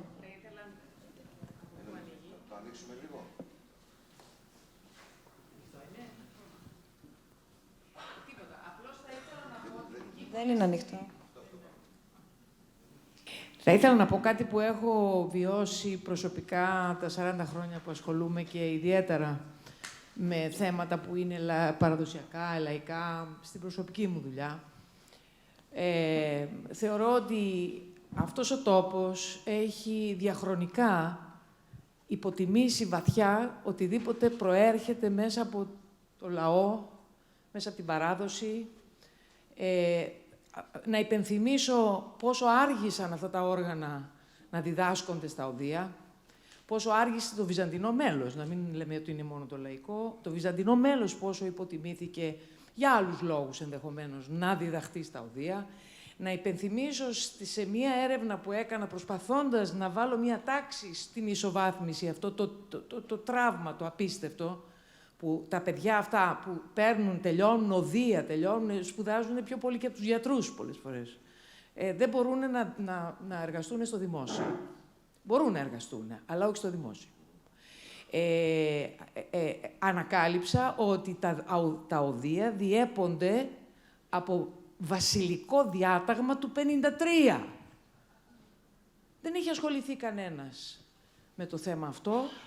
Δεν είχε ασχοληθεί κανένας με το να εντάξει οργανωμένα και συντεταγμένα τη λαϊκή μας παράδοση, τα σπουδαία αυτά έργα των πολλές φορές ανώνυμων δημιουργών, να τα εντάξει μέσα στο εκπαιδευτικό μας σύστημα.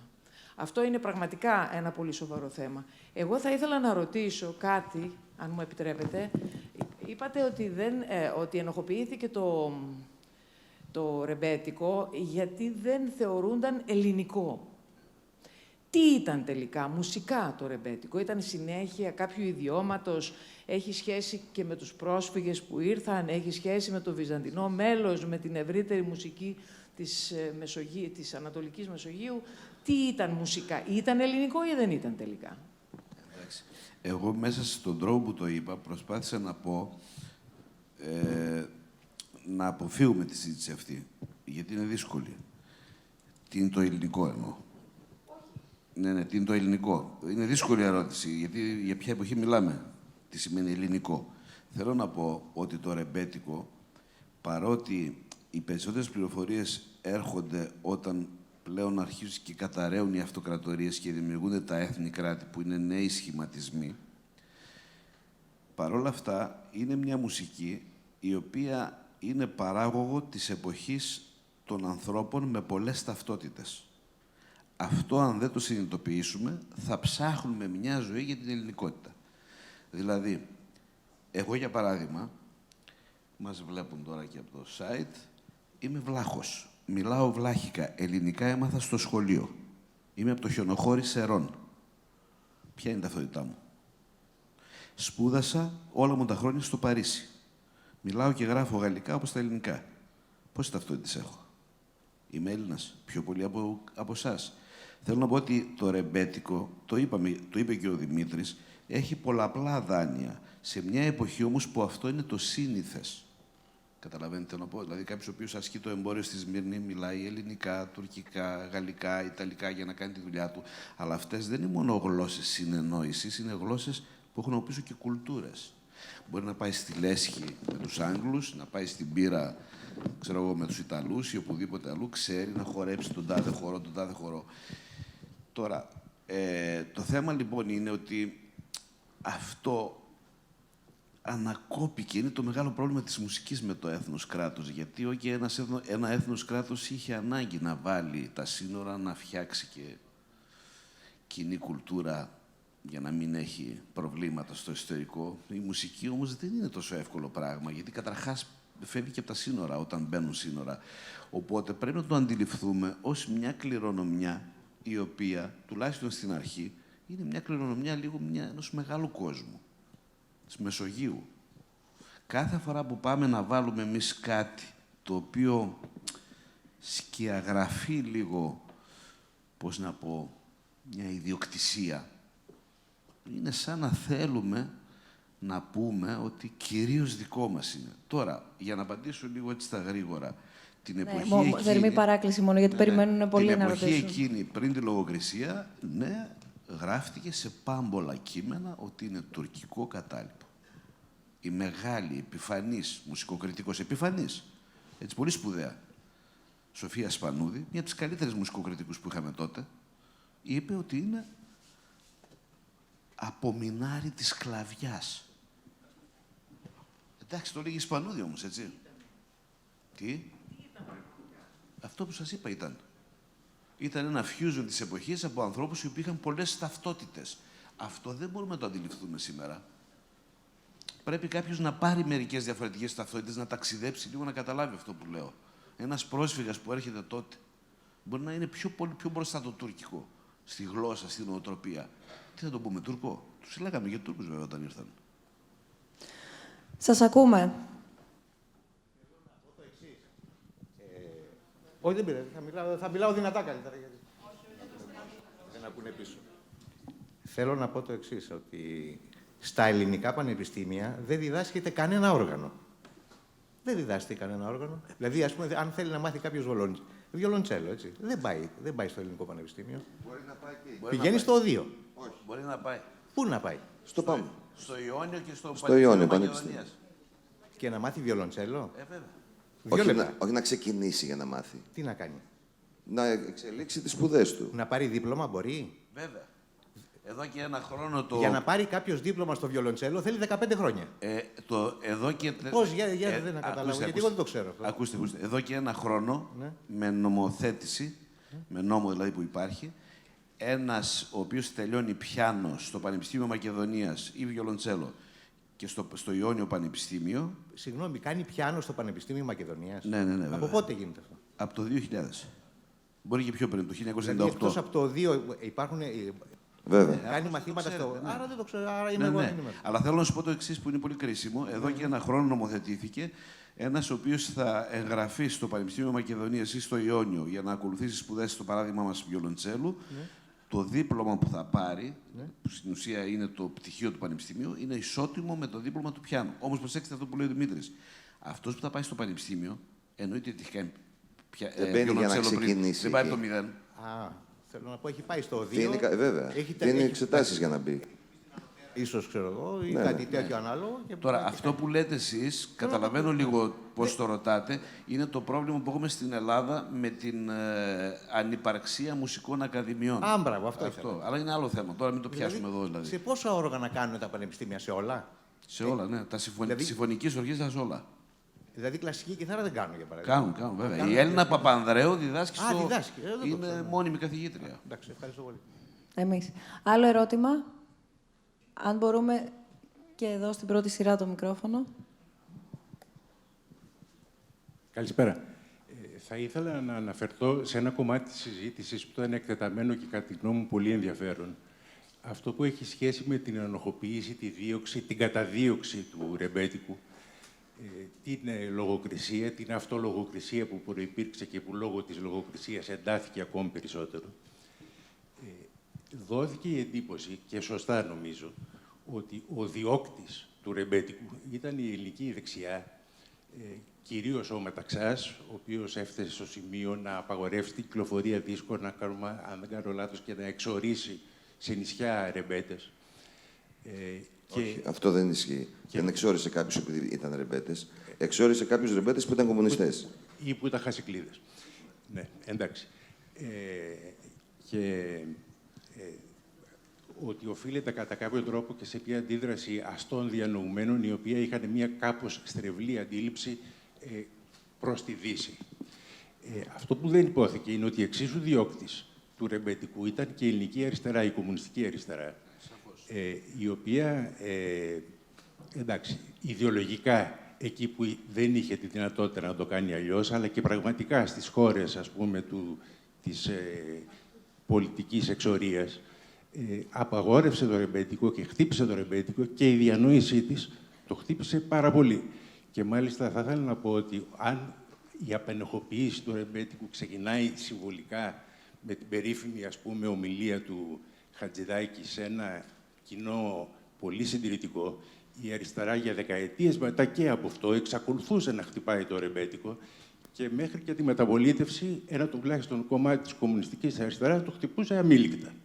Δεν το λέω τώρα βέβαια όλο αυτό για να αποκαταστήσω υποτίθεται κάποια ισορροπία.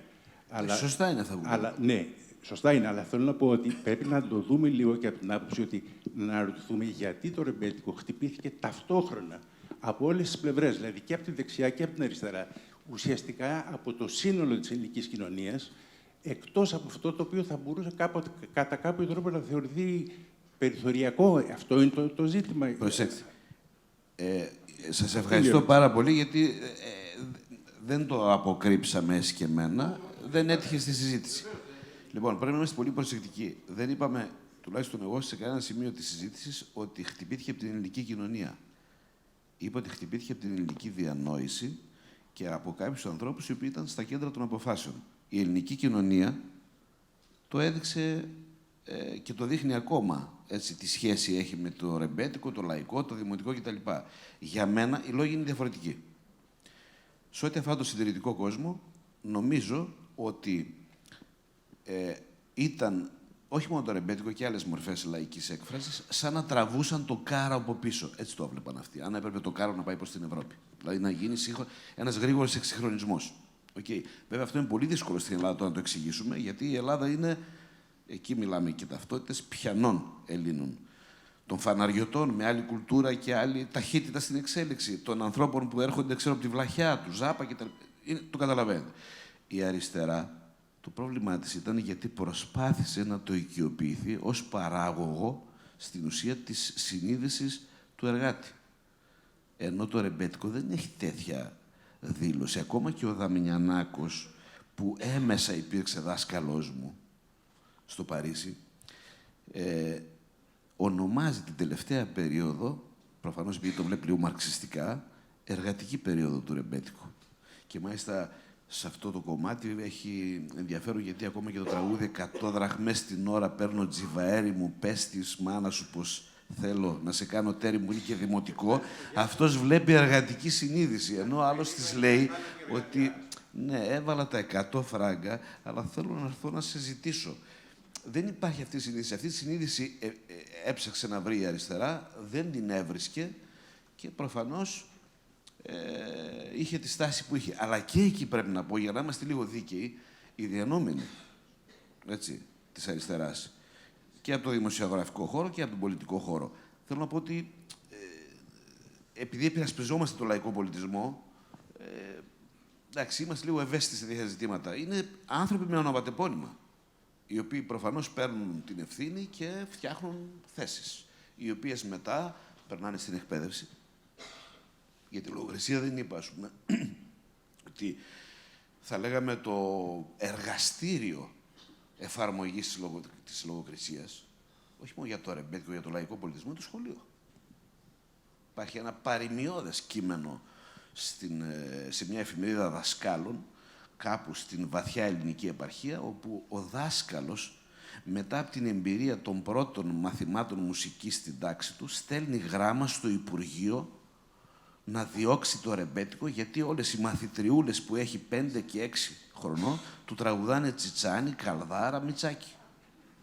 Και αυτός προφανώς έχει άλλο ρεπερτόριο. Και το συγκλονιστικό είναι βέβαια, δεν ξέρω, δεν το συνειδητοποιούσε μάλλον, ότι έχει όλη τον διάλογο μέσα, όπου του λέει ένα κοριτσάκι 5 χρονών δεν σ' αρέσει. Καταλαβαίνετε τι θέλω να πω. Δεν είναι η κοινωνία όλη. Η κοινωνία ξέρει. Υπάρχει κάποιο άλλο ερώτημα? Ναι, πίσω. Τώρα να έρθει το μικρόφωνο και θα σας ακούσουμε. Καλησπέρα. Ήθελα να ρωτήσω σε σχέση... είπαμε ότι σήμερα ζούμε μία αναβίωση κατά κάποιο τρόπο του ρεμπέτικου. Δεν ζούμε το ίδιο το ρεμπέτικο. Σε σχέση με την εκμάθηση των οργάνων κλπ. Οπότε κάποια παιδιά μαθαίνουν σήμερα όργανα, μπουζούκια, μπακλαμάδες και λαϊκή κιθάρα. Σε αυτά τα παιδιά τι μέλλον θα υπάρχει και αν, επειδή ζούμε απλά μια αναβίωση, επειδή υπάρχουν πολύ μεγάλες διαφορές σε σχέση με τον τρόπο που μαθαίνονταν παλιά τα όργανα και στον τρόπο που μαθαίνονταν σήμερα, που είναι περίπου κάτι σαν οδείο ή σε μια σχολή, αν θα μπορέσουμε να ακούσουμε τους καημούς που θα βγάλουν σαν έφηβοι, σαν νεαροί, σαν άντρες ή γυναίκες αντίστοιχα, και αυτό να βγει κάτι καινούριο. Από αυτά τα όργανα, δεν ξέρω, ή από κάποια καινούρια όργανα. Ευχαριστώ.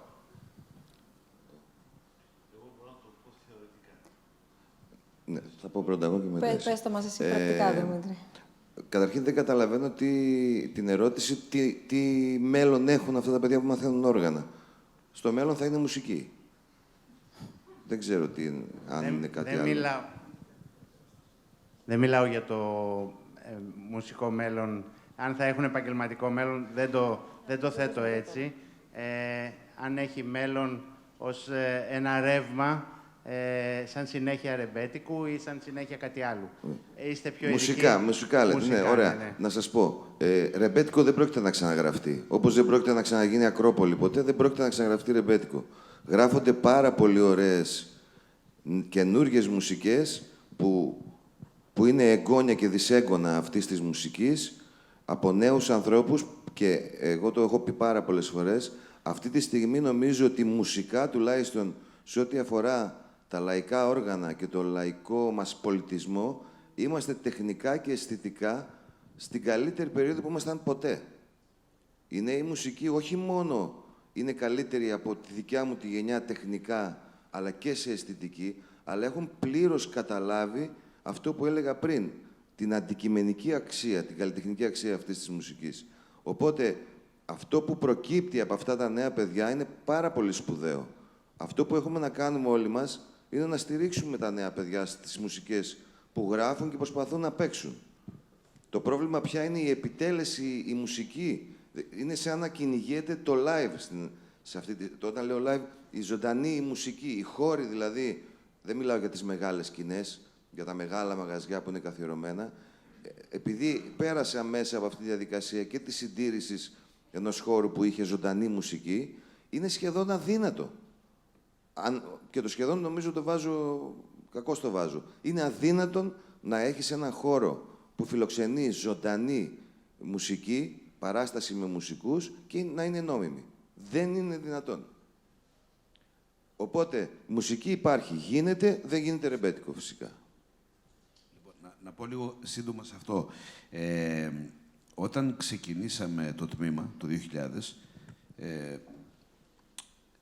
είχαμε στο μυαλό μας ότι έπρεπε η σπουδή του λαϊκού πολιτισμού προφανώς να εμπεριέχει και άλλα αντικείμενα για να μην είναι απλώς ασκήσεις, θα έλεγα τώρα, σε σχέση με την ερώτησή σας. Ξέρω, να παίξω τη φραγκοσυριανή σαν μια άσκηση, έτσι όπως είναι, ξέρω εγώ, το ζεμπέικο της ευδοκίας. Λοιπόν, οπότε βάλαμε πάρα πολλά αντικείμενα για να γίνεται αντιληπτός ο κόσμος από τον οποίο προέρχεται αυτή η μουσική.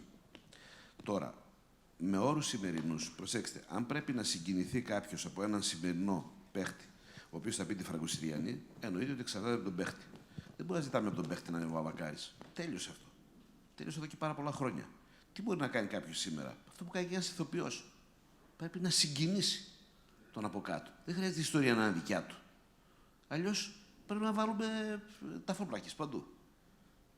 Δεν έχει δικαίωμα να πει μόνο αυτός που έγραψε την ιστορία. Μπορεί να την πει και κάποιος και να την πει και καλύτερα. Αυτό που λέει ο Δημήτρης δηλαδή είναι σήμερα το θέμα είναι μπορούμε εμείς να ξαναζήσουμε την εμπειρία. Αυτό που λέει live. Αυτό έχει τελειώσει στην Ελλάδα. Μόνο στα πανηγύρια υπάρχει πλέον. Δεν ξέρω αν το ξέρετε, έτσι. Γιατί ακόμα και σε μια συναυλία η συμμετοχή δεν είναι ακριβώς ίδια όπως σε ένα μαγαζί.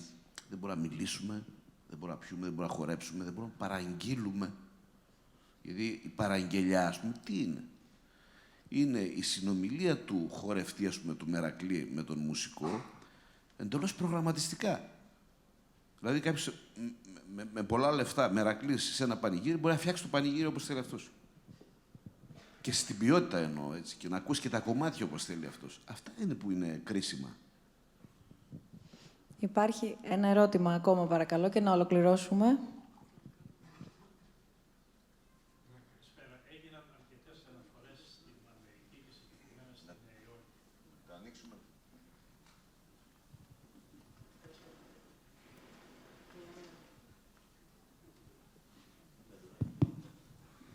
Έγιναν αρκετές αναφορές προηγουμένως στην Αμερική και συγκεκριμένα στη Νέα Υόρκη που ζήσατε κι εσείς 17 χρόνια, είπατε. Ήθελα να ρωτήσω ποιος ήταν ο ρόλος που Έλληνες της Αμερικής έπαιξαν στην ανάπτυξη του ρεμπέτικου.